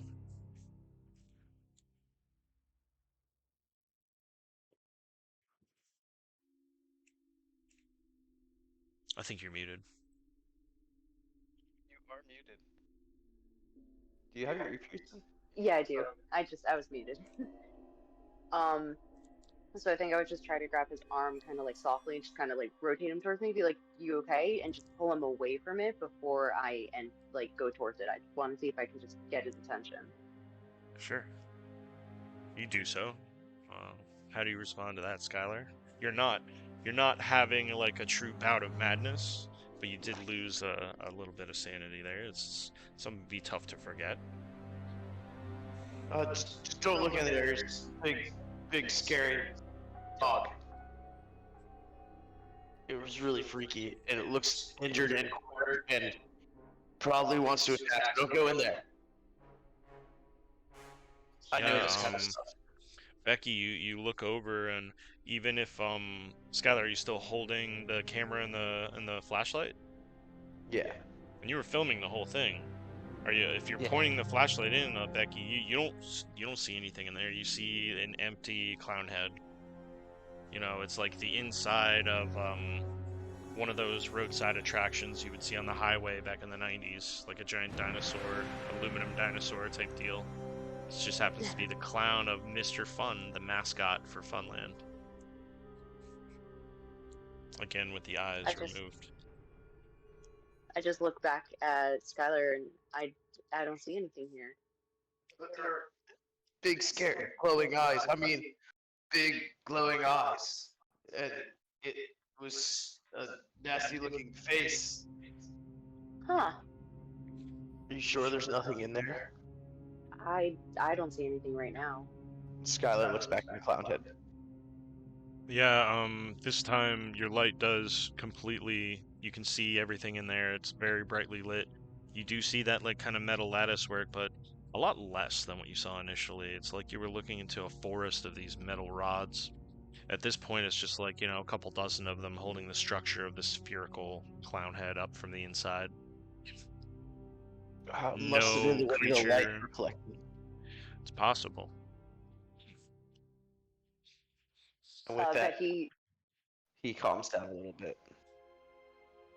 I was gonna say Becky just cracks open the Red Bull at this time and tugs half of it and just hands it over to Skylar. That's yours if you wanna sip on some of that. Probably tired and seeing things. I need more caffeine. Yeah, we're just tired.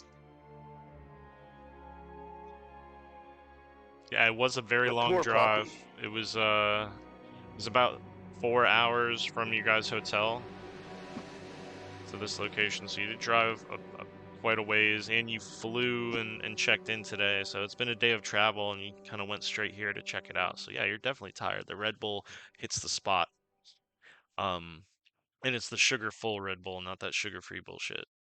You're young, you can Not handle it. I love diabetes with my caffeine. But you are very close to the merry-go-round, which again, it's collapsed. There's some of those wooden horses littering the ground nearby. Again, eyes removed, scratched, cracked. And first thing you notice before you even approach, there are dozens, maybe even like 100 mirrors dangling from the merry-go-round's kind of tilted upper portion ceiling, strung up with twine, some with chains, some just wall mirrors leaned up against it. A menagerie of mirrors, all pretty old and crusted and dusty. What is their obsession with mirrors? No. It's really weird. I mean, like, it'll kind of help for cheating a little bit with some of these shots that we can have. Give people a little extra perspective for when we come back here, but I don't know. Do you think we should leave it up? Do you think we should maybe move some of these when we come back? Yes, just set up their shot perfectly. Yeah, maybe we should just like document, get a few pictures of this spot right now, and maybe move it tomorrow if we have to. That sounds good. He's Okay. obviously still cheating and doesn't want to put himself at some sort of risk, so he always wants to be looking around. Okay. Okay. So you guys set up some shots, maybe take some stills, maybe frame up video, maybe not necessarily record, but like set up the camera to get it framed. I would say you guys probably have one of those little surveying spray paints that you can like make little, like you can hit where you put the tripod to get the frame, you like hit the ground. You could set up again really quick if you come back. Um, as you're doing this, you're definitely framing up mirrors, and I would want both of you to give me a spot hidden as you kind of set these up and examine a little more closely. 97. That's a big fail. Fuck. Makes sense. 37. Damn, just over. 37 is over your spot hidden. Mhm. Damn. 25. Damn. Yeah. Okay. So you get all these frames, these thumbnail shots, everything is set up. Yeah, everything seems good.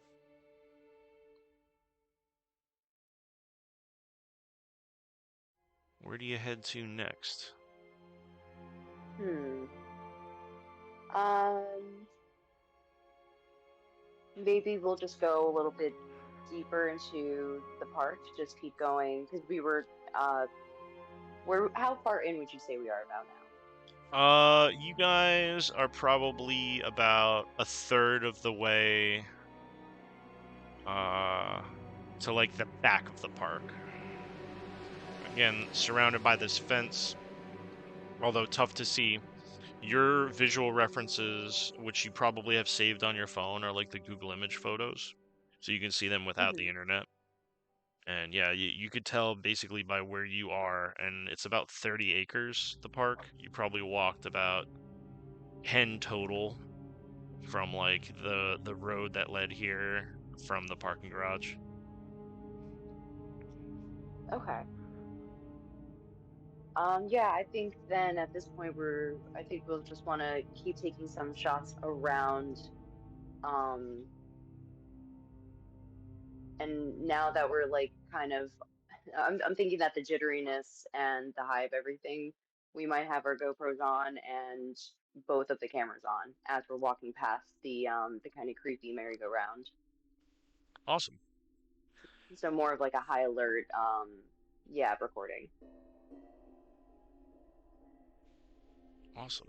So while paying close attention, you head around and then eventually past the merry-go-round towards a three-way intersection. Ahead of you is a large attraction.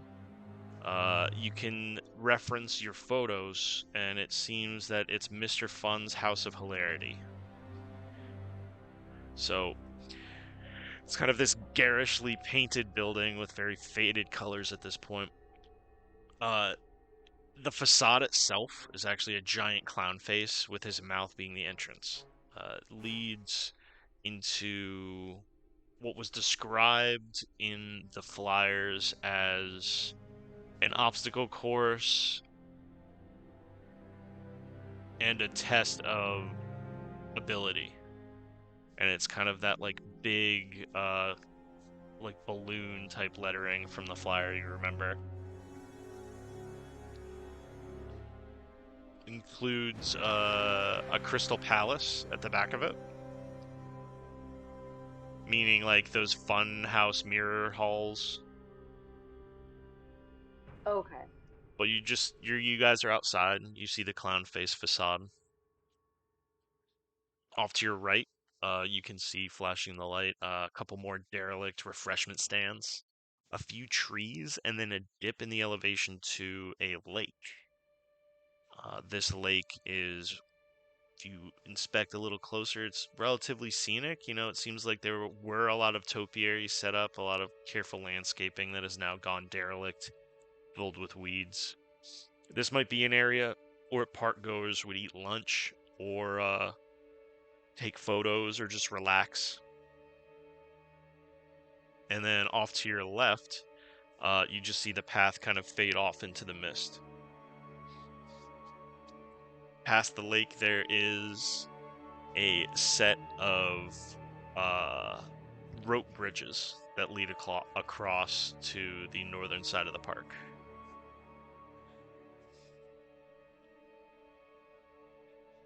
Okay, so do you want to check out the fun house or do you want to go down by the lake? Which route would you want to check out? In the fun house, I could use some fun right now. You want to see how well we can do? Sure.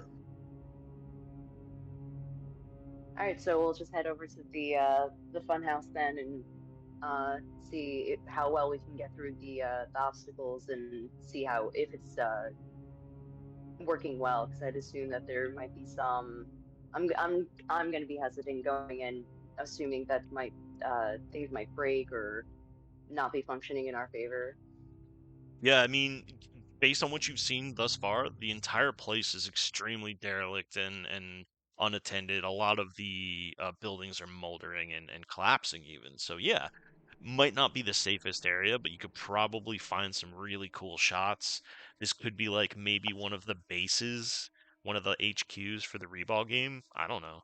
But it's like one of the larger standing buildings, and it seems like while the ceiling or roof may have collapsed areas at some corners, doesn't seem like it's fully collapsed in, so it's promising.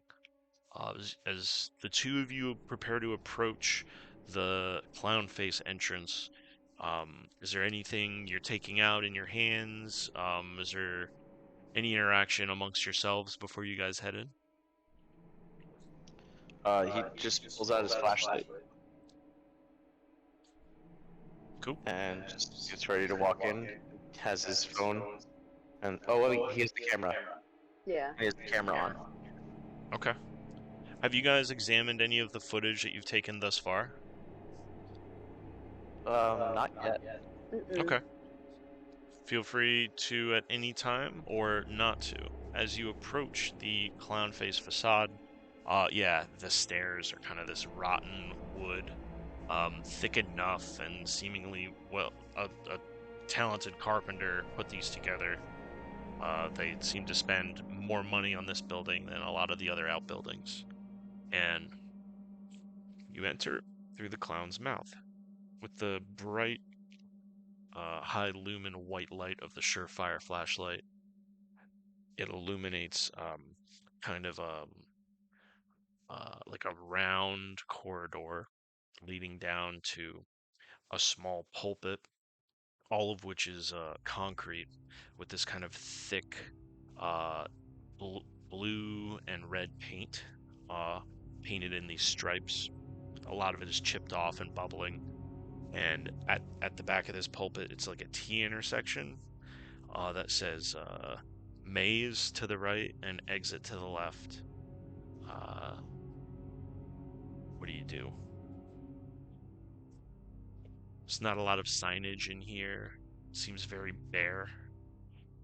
There's not any graffiti on the walls, but it is very dusty. There's like the smell of rat shit and rat piss. Um, what do you do? Hmm. I mean, usually I'd be down for a maze, but it smells in here. You sure you don't want to go further? I feel like we should at least check the place out.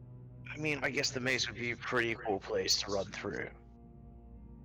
There's got to be some cool shots there. Yeah, maybe I can find a sneaky hiding spot.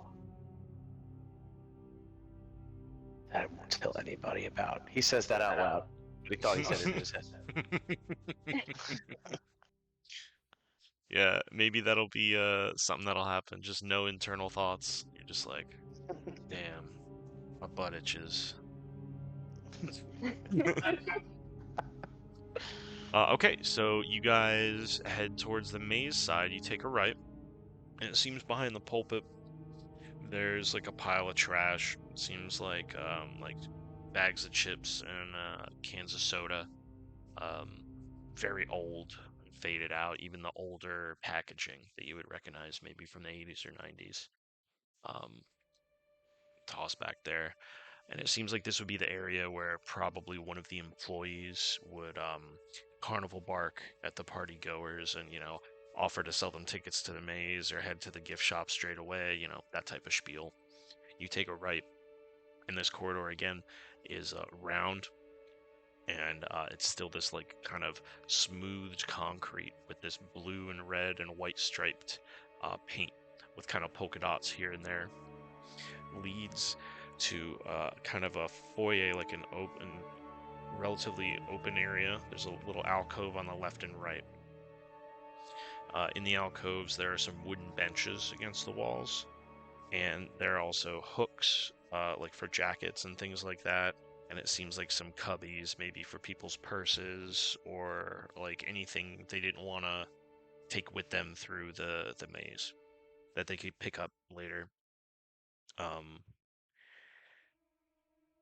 There's a set of stairs leading up into what seems to be the beginning of the maze, and the stairs are actually carpeted. The rest of the area had kind of just this painted concrete, very echoey uh, ambiance to it. What do you guys do?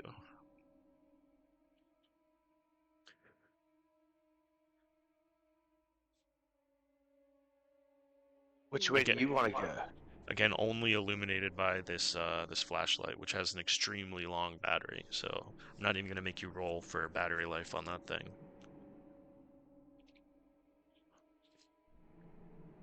Um, I think maybe heading towards. Did you say it was upstairs? Yeah, it's a set of stairs going The up big room? to another hallway, seemingly where the maze begins. It goes up about, maybe half a story, like 6, 7 feet. Yeah, I'd be down to go upstairs then. Right. Let's go. Okay. You head up these stairs, these carpeted stairs, and you notice the walls are carpeted as well, so it dampens the sound by quite a bit. As you peek above, you're probably 4 stairs from the top, peeking up with your flashlight, you can see there's about a 10-foot area of carpeted floor and walls. And then there are these frames of what must have been trampolines at one time. These kind of padded spacers in between them. All of these trampolines are ripped and kind of dangling down. Kind of rusted metal springs litter the floor, and it's going to take a little bit of dexterity to make it through this area. So I would need, if you guys would like to proceed, a jump, a climb, and if both of those suck, I'll even give you a dexterity roll, just straight up dexterity roll, to try to get through here without bumping yourself or getting hurt otherwise. Okay. It's not necessarily like you would die if you fell, but you could get hurt, and there's always the possibility of getting hurt really bad, even if you only fall like a few feet. It's a low percentage, but Right. still a risk.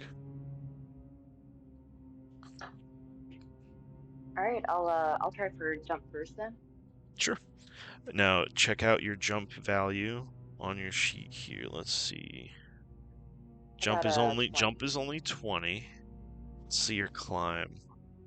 Climb is 30, and your dexterity is 45. So I would say go for a dexterity roll. Okay. Okay. That way you can like choose your best stat. Yeah, that feels way better than 20. Yeah. So let's see. Becky's going first. Is Becky wearing a GoPro as well? Yes.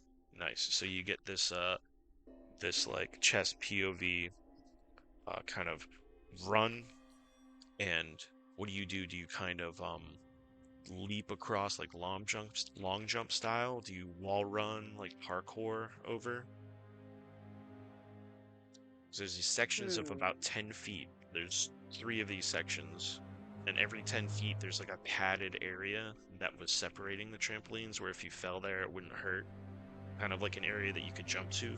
The padding seems old, but it also seems like if all else failed, you could reach out to it at the last second and you'd probably be all right. No, we're gonna go for the full sprint and just long jump it. Long jump. Hope Yep, to get I the like it. top.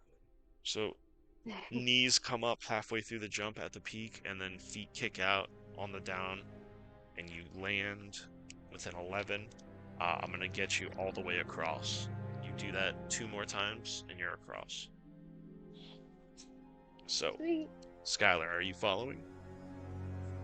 Yeah. Like, All I right. have awesome parkour skills. This is why I'm so good at this game. 16. Nice. Nice. Both of you fucking nailed it. So, if you want to add any spice to, like, cinematically how you make these jumps as well, because you guys both, I believe, got at least a hard success, if not an extreme. So just to be an ass, he jumps and he's like, "Oh yeah, look at me, parkour!" But then does like a fucking like a flip twist over these things. He's like, Okay. "This is super parkour!" And runs up the wall with his hands and cross and jumps. Nice. And Nice. he's So, like, "Ready, ready, Becky? This is the impressive one."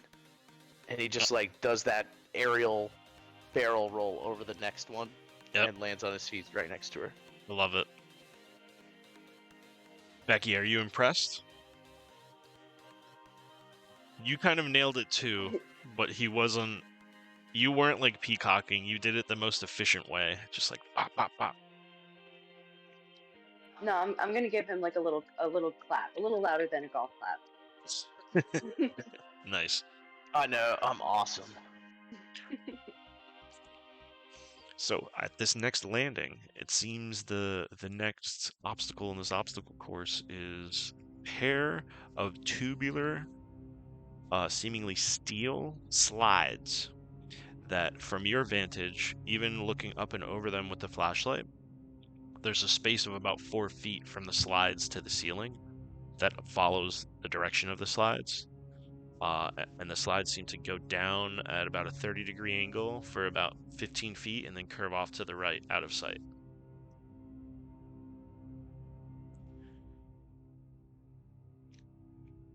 Ladies first.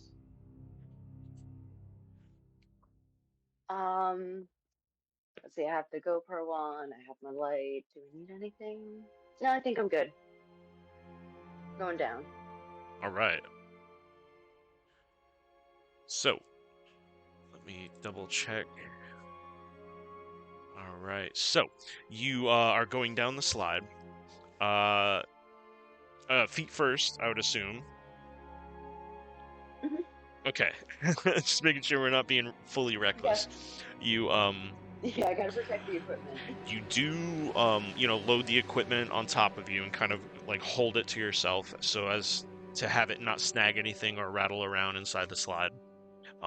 As you make the first turn, as you start to gain speed, you start gaining speed a little faster than you thought. Seems like the slide, from the humidity in here, it has a little bit of condensation on the inside, so there's kind of a slickness to it with kind of that like mold and mildew that is built up, and you can feel it building up on the bottoms of your shoes and the legs of your pants as you take the first turn. And it's at this point you see, you're a smart individual, you have a headlamp on as well. You can see kind of a cracked piece of the slide, like a blade sticking down from one of the sides. I want you to make a dexterity check to try to avoid it.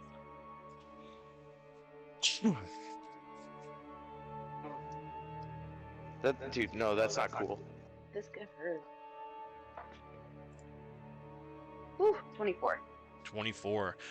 As you see it coming, you coffin yourself and lay flat as this jagged, rusted piece of slide just whips past your vision, and probably, I would assume out of just, reacting to what you just saw, you don't put your head up fully yet, and you kind of look down across the laptop, and you're seeing your boots kick up this water, and you almost hit a puddle in the slide, and then it whips the other direction off to the left, and you see another broken area, but it's where you're gonna slide over, so you're gonna have to time yourself to like leap over it somehow. You're gonna have to like kick your legs down and jump over it at the right second. Go ahead, give me a dex check.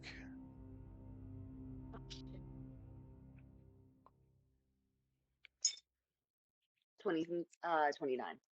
No, that's another pass. So you at the last second, kind of even like with your elbows, your butt, and your feet, you jump yourself up those couple inches as you're catching speed, and it seems like the slide is getting steeper as you go, and you eventually take another turn quick to the right, and you glance up with your light, and all right, nothing visible to hurt you, and the slide seems to level out, and you slow down and you slide out into an open area where the slide kind of um, is flared out onto an area, and then it slides right into a ball pit. You land in a pit of plastic balls, and you kind of slide under the surface of them, and your light is kind of blocked for a second, and you're in the pitch black. And this is where we're going to move the camera back to Skylar. So Skylar, what are you doing? Becky? You can hear You hear Skylar me? calling to you. Yeah. Quick note. Just lay on your back or go down flat. Okay. Is there like a way I can Oh, can you unmute yourself? I can. I am muted. I might be muted. um, is there a way where I can climb over the top and like crawl down the slide? Yeah, you'd have to kind of be crouched, but you could do it for sure. So you can like there's two tubular slides, right? Um, and yeah, they head off into the darkness, and then there's a T intersection in front of you as you kind of hop up onto them. They have that little bit of like kind of, when you were a kid and you were just a little too big to like get on a car hood without it like denting in. It's like that. Yeah. Like you're not quite confident pulling your full weight on it, so you're kind of holding maybe onto the walls a little bit, and you can feel on those carpeted walls that so much mold and mildew has built up that it's just completely slick, like greasy with mold and mildew. But you're kind of supporting yourself on this slick, slippery wall on these kind of treacherous slides. And as you get down to the T intersection, do you go left or right? Uh, I guess we're gonna go right. Okay. You take a right and you head down, and you notice about 10, 15, 20, 25 feet down, an area of the slide that it looks like something like bent the top of the slide in, like something collapsed. And you even glance up with your light to the ceiling, and yeah, you can see out of the building. It seems like this is an area of collapsed roof where something had fallen through and cracked this slide open. Um, then you look off to the side of the slide, and there's just hunks of cement wedged between the slide and the wall, cracked cement. You manage to step over that with not quite an issue. Continue on for a bit, and then it curves off to the left out of sight. You manage All to right. Well, make it to the corner and peek around with your light. Again, you see a break in the slide, but this time it just looks like an area that's completely rusted out. And you have an angle. If you kind of get low with your light, you can see where it kind of opens up into this ball pit area, and you can see a light, kind of like a very faint light in that room. Becky, is that you? Are you in the ball pit? All right, I'm coming down. I walked over the top of the slide. Are you okay? It looked like some scary shit going down that slide. I think you might be muted, Kate. Aha! Oh my god, how many times are we gonna say this tonight? There's 3 of us. Well, I'll just make it clear. It's tough because you guys are literally in the same room and you're like juggling muting yourselves. So it's no issue That's with true. me. It is what it is. We're having a good time. But yeah, so Kate, you hear Skylar kind of Oh. manage to make his way down. And he asked, I said, yeah, it's me. What else did you ask me? I just asked if it was you down there. And are you okay? Oh, yeah, I'm good.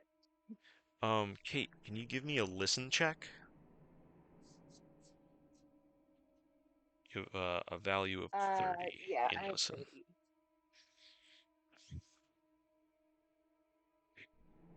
30. 34. 34. Okay, so you can use 4 points of luck to pass, or you could push the roll, or you could accept failure. Let's do 4 points. 4 points of luck. Okay. So that'll bring you down to 76 luck. I'll edit that for you. Bam, there we go. Ignore the thing in the chat. I accidentally clicked it. So you pass. So what you hear is 1, 2, 6, a dozen. How many of them are there? Rats chittering and squirming in the ball pit. Skylar, you notice movement everywhere. Like the ball pit is alive, and you find yourself on top of these slides with these steel bars in a relatively wide lattice. You might be able to fit through them with a little bit of effort. In between you and Becky, you're standing on top of these slides, and there's this like metal grate in front of you between you and the ball pit. Becky, you hear all these rats coming to life. What do you do? Screaming slightly No. and squirming to get the hell out of the ball pit. Sure. Just So I think we would just have you. What do we do here? We could call this either a dodge or a dexterity. Dodge is 22. I'd say just give me a dexterity to try to find the edge of the ball pit as fast as possible. And while like the ball pit is actually deep enough that you're not touching the bottom and your head is below the surface. Okay, got you. Ooh, 77. 77. Okay, so here's Bum, where we bum, can bum. pump luck or push the roll.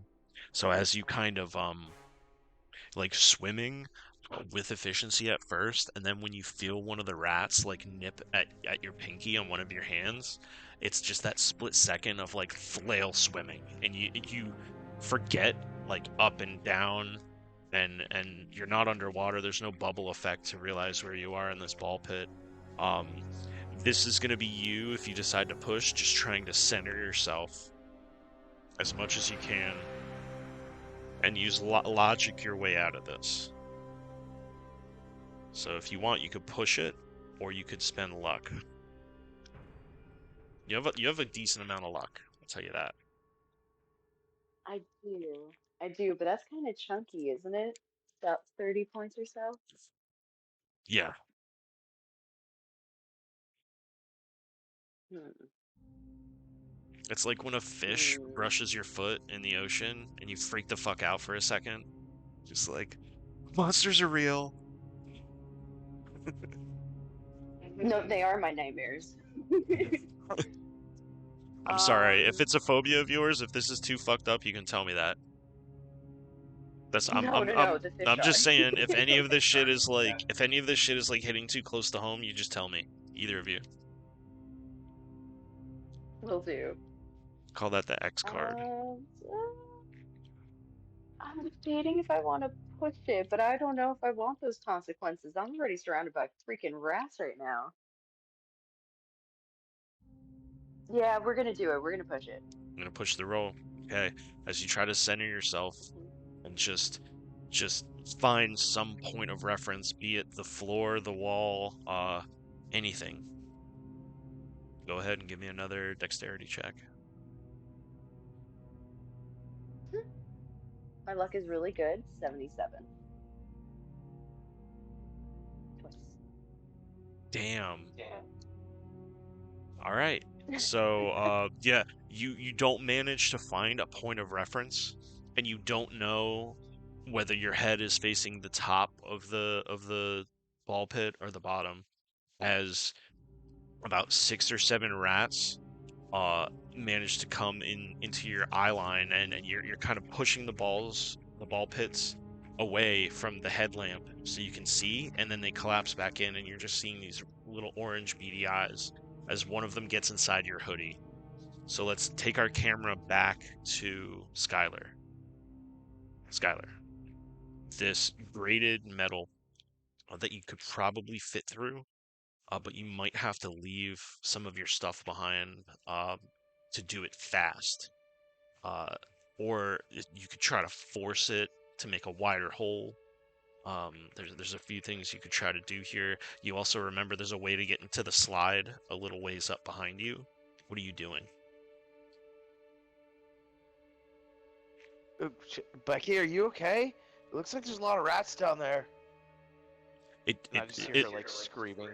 it looks like if you've ever seen which I'm sure you have, a really big fish strike something in shallow Oh water. yeah. Like it's that amount of movement. Skylar takes his powerful flashlight, puts it in his pocket. He tries to kick the bars open a little, All right, like with give his me foot. give me a strength. Or a fighting brawl, whatever's better. I think I rolled it in roll 20 this time, actually. Did I? 86 over 80, so you could spend 6 points of luck, but I'll tell you this, you're going to need a hard success to strength this metal grate. Alright, I'm gonna push it. Okay, so you get your first kick, and almost nothing happens, and then maybe you glance over to a leverage point where the grate is actually, you can see it's only held to the wall by like 4 points. Even though the grate has a lot of crisscrosses, the grate itself is only held to the wall by these 4 points. So you pick one of those 4 points and try again. Give me those. I don't trust this thing. Stupid computer's making decisions for me. It's 60 something. I lost my Okay. other die. Okay. Okay. Okay. So that's a pass, but it's not a hard success. 69? So since Yeah, 69. if you would like to push it to a hard success, you would need to spend 29 points of luck. Oof. I think we're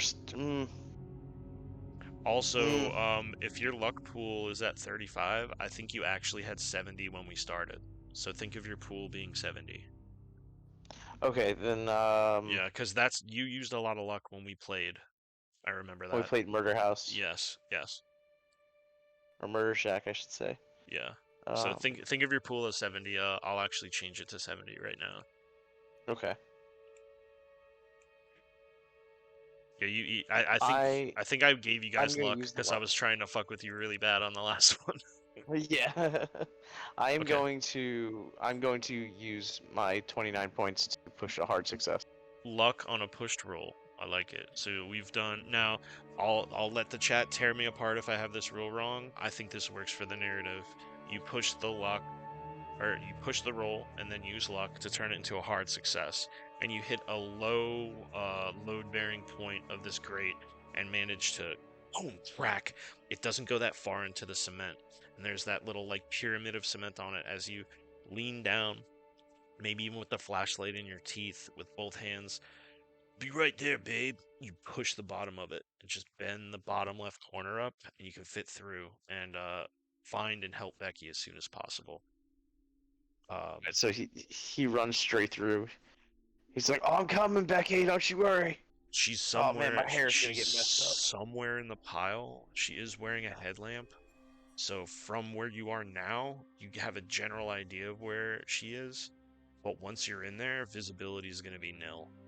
So we're going to take the camera back to Becky. So one of these rats is getting in your hoodie. Another one is gnawing on your hand.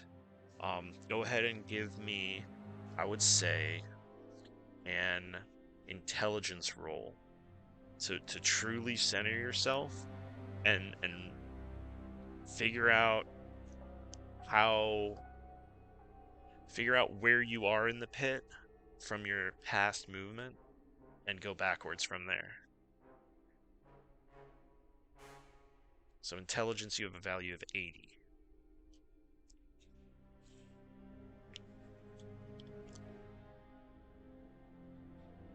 And I think you might be muted. You might be muted.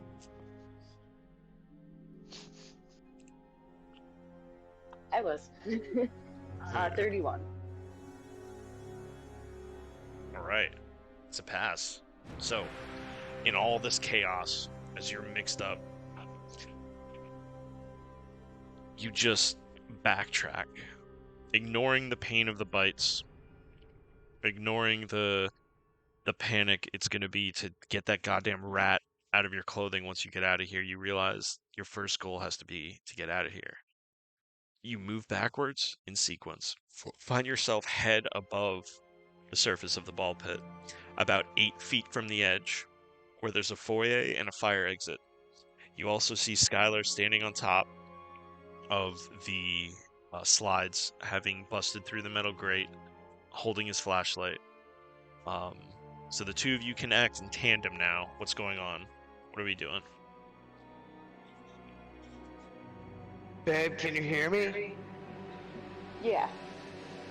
Is there like a lean? Is there a place where I can like land on the side of the ball pit instead of inside of it? Yes, at the bottom of the slide, you can actually step off onto this very like short walkway onto the kind of that moldy carpet. It's gonna be slippery. It'll be like a regular dex check to kind of step there and then hop over to the landing. Okay. Yeah, regular dex check.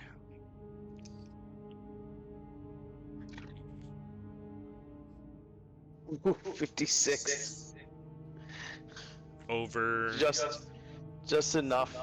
Oh It's shit. over 60. No way. Okay, yeah, you make it. So you definitely slip, but your initial momentum was enough to carry you over to the landing. You don't land gracefully, but you do land.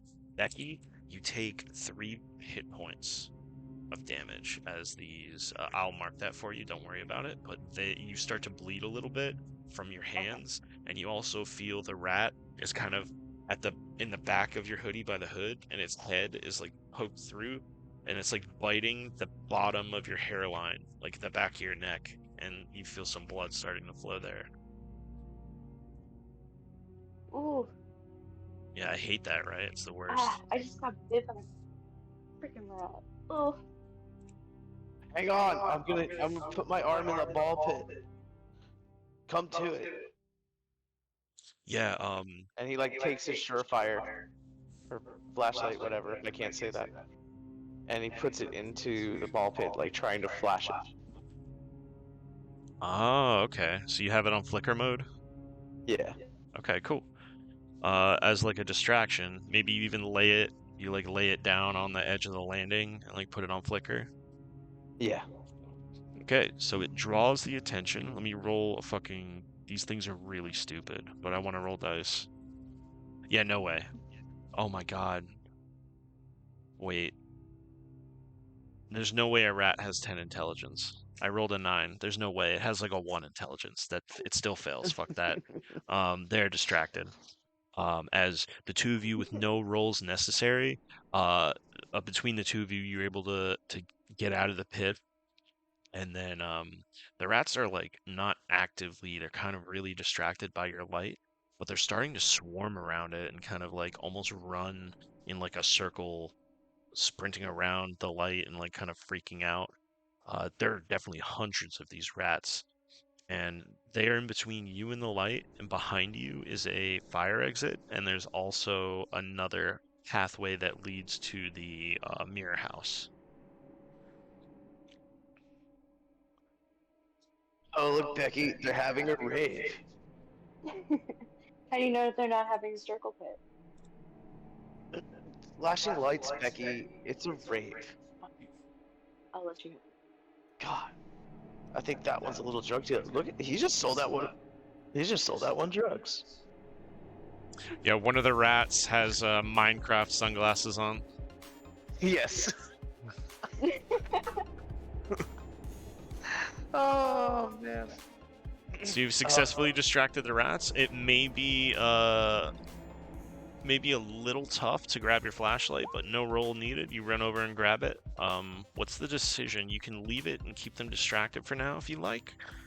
You basically have 3 options. You can try to go back the way you came. You can head deeper in to finish the funhouse and exit in the gift shop. And there's also what looks like a steel fire exit door. No, Becky, how bad is your bite?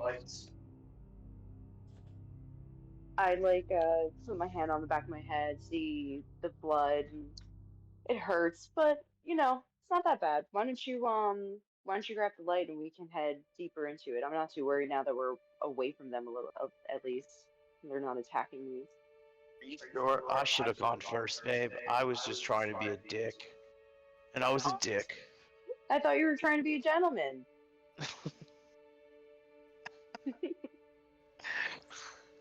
Oh, all right. If you feel okay, then we're okay. We can always go back to the car and get the first aid kit. Or did you bring that with us? No, I left that in the car, but we can go get that later. It's not Okay. too bad. Well, let's finish the funhouse. We made it all the way out here. Might as well. Yeah, it kind of flashes across your mind, like, and you both maybe have that moment when you're walking towards the funhouse entrance and you just look at each other and this like dopamine drop hits you as you realize both of your GoPros were on for that whole rescue. Like, that was crazy. The footage is going to be insane. You guys might have like multiple videos from just the scouting experience, let alone the reball game itself, speedball game. Don't mind those 2 rolls, Billy. I accidentally touched my trackpad. No problem. No problem. So yeah, you head up in towards the House of Mirrors, and again, there is this like squish under your feet as the rat chitters kind of fade behind you.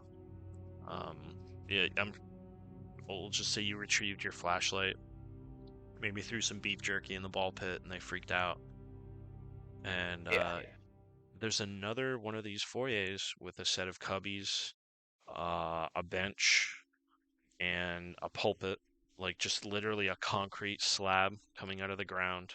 Um, Probably, about if you've ever been to like Catholic church, like the pulpit the priest would stand at, but just basically as basic as it can be for another person to bark, sell tickets to the fun house, or offer to let you go out the fire exit to leave now if you're honestly injured from the trampolines. Some out of shape parents would go through here and roll their ankle and have to leave. Shit happens. And this room corn. seems really clean. But it smells like not like pee, but like a bunch of pee was cleaned up with bleach. It's like that chemically like kind of like jail prison-y smell.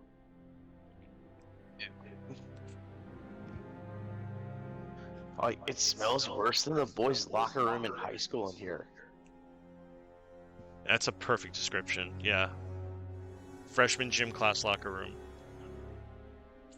Oh man, that was gross. I can smell it right now. It's disgusting. Mhm. Jesus Christ. And then People would just, like, leave in the their fucking walking nasty of gym shit in their locker for like weeks. Oh my oh my god. god, dude. Sorry. And then you, like, surplus of Axe body spray. That's where I've been right now. Just remember the axe in the hallways. Oh, So, Yeah, but imagine Axe in, like, ball sweat and butt sweat. It's gross. people didn't shower and just ugh. People didn't shower. Yeah. So, ahead of you is one of those bridges that leads to the next corridor where there's like this cylinder that when it was in operation would spin. Many of these like sections would spin in opposite directions to give you this really disorienting effect that would make it hard to cross the bridge. I don't know if you guys have ever been to Ripley's Believe It or Not or seen the movie Alien, but it's that. Um, Okay. but it is in I have. disrepair. A few of the pieces are actually collapsed, so it's this metal kind of gantry with two handrails on either side, one on either side, that you would need to cross to get to the actual House of Mirrors.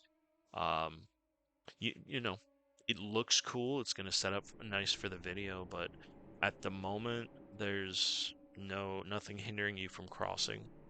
You get into the actual funhouse where the hallway turns into this like kind of Zweihander type of zigzag and then opens up into these like curved paths.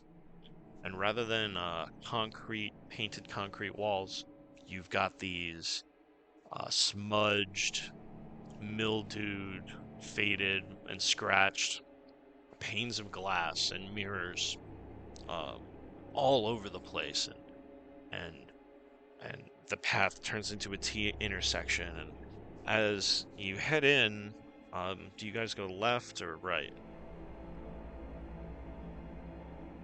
Which way you want to go? Go left. Hi. And you go together?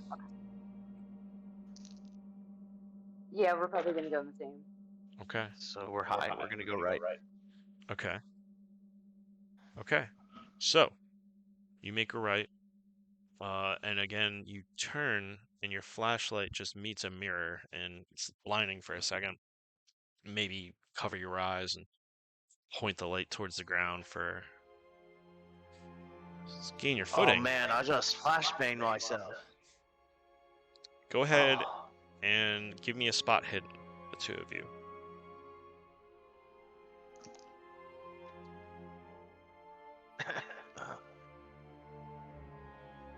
Uh-oh. I got triple zeros, Billy. I Okay, got triple zeros. Kate. Okay. Uh, 42. 42. Spot hidden. That's 25. So that's gonna be a fail. So, um, I don't, I don't care if I have this backwards. This is how we're gonna do this. So you're the one carrying the light. You're the one using it. So like you're easily your eyes are most adjusted to using the flashlight. It's harder to be the person with someone lighting the way than to be the person lighting the way. So you can see a little bit better.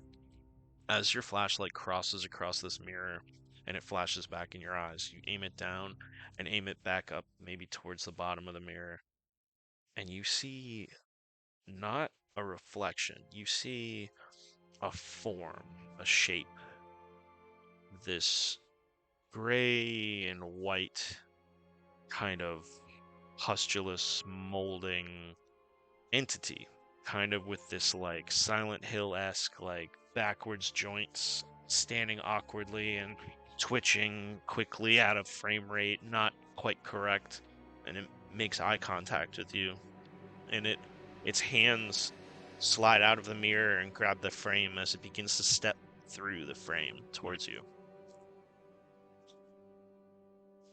Becky, uh, you don't see anything. It's just it's the mirror isn't giving a reflection. It's almost like it's reflecting like smudges or like a mist on the mirror.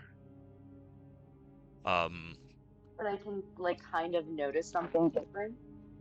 No, it just they look dirty. Skylar, Okay. go ahead and make a sanity check for me.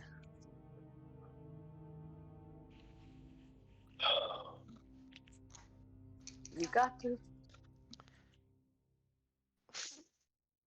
49. No, 94. Oh, I'm fucked. oh, that is a fumble. So, you're gonna go ahead and lose 14 points of sanity. Oh, that's great. And Oh, let's see. So that's gonna take you to 34. And that much sanity loss all at once is going to cause a temporary insanity. So, you are overcome with imposter syndrome. You were shattered by the idea that you even invested this much time into YouTubing and like why are you even here? Like you're kind of seeing things in this fucked up light and doubting yourself, and the walls are closing in around you, and you're getting this mental feel like you just have to get out. You have to get out of here. You don't care. You don't care how. You don't care who's in your way. You have to get out of here. So for the next 1d4 rounds, you have to do 3 rounds. You have to do everything in your capability to leave the funhouse. So Becky, you see Skylar just veins start to bulge out on his neck, and he begins to scream in fear and make his way away from this mirror. And Skylar, you see this being, it's out of the mirror now, and it's crawling and scratching its way towards you, and it's reaching out its hand. So between the two of you, Phil has higher dexterity, so he will get to act first. So Skylar, what do you do? Becky, we gotta go. We gotta go. We can't not go. We gotta leave now. and he just like grabs her by whatever he can and runs. Okay. Turns around and runs back towards the steel door. The creature is going to reach out and try to touch you. So you can do one of two things. You can try to dodge, or you can try to fight back. I'm gonna dodge. 23. Let me see the creature's ability. Ooh, okay, so go ahead and roll a dodge.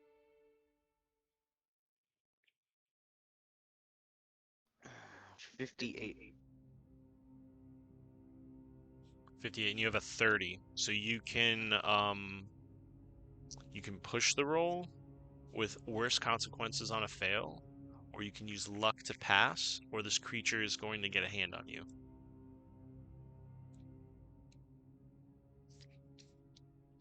Oh, I thought I was rolling dexterity. No, dexterity just determines I go first. Okay. Yeah, you have a dodge of excuse me, of 30. Oh fuck, I did not realize that. Okay, And again, this I'm gonna creature use is my luck. like made of this white and black mold. Okay, so you use the luck to pass your dodge. Okay, I like it. I like it. So that'd be, you got what, a 49, 46? Yes. Okay, 46. So you need to spend 16 luck. So that would be 54 left. Okay. Boom. You pass the dodge. As the creature reaches out, it got a hard success.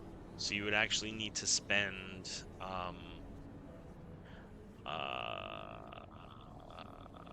another 15 luck to pass. You gonna do it? Okay. So that'll be 40. No, ignore that. 49, then 39. 39. Boom. So you grab Becky's arm and say, "We got to get out of here," and just like maybe even end up like pulling her pretty hard as you both manage to get out of the way of a creature that Becky, you now see in the light of the flashlight, this sort of amalgamation of like mold and rot, just just with these backwards elbows, backwards knees, and almost like crab walking creepily and quickly, and then slowing down and cracking its neck and getting closer and reaching out as you both attempt to make an escape. Where are you heading, the two of you? Cursing our way towards. Is there an exit room or an exit door in this room? Yes, if you go back down and out, there was the fire exit at the landing near the ball pit. You want to try to go downstairs again? Anywhere from here. Okay, so screaming and cursing, running out to go down the stairs. Okay. Okay, so you scream and fuck, oh fuck, what the fuck is that thing? I don't fucking know. And you make your way down the stairs, slipping and sliding, and kind of come to like that anime sliding halt at the fire escape door, and and you say a silent prayer in your head, and you push on the bar of the fire escape door, and no resistance, it opens, and it leads out. What you see outside, who got to the door first? Probably Skylar. Probably Skylar. Skylar, you push this door open, and what meets your eyes first is a set of bumper cars. Few of them are on their side. You're panicking, but you have this fight or flight vision where you're taking it all in at once. And even through the mist, you see a campfire lit on one of the upturned bumper cars. And before you can turn your head to the right, you hear a man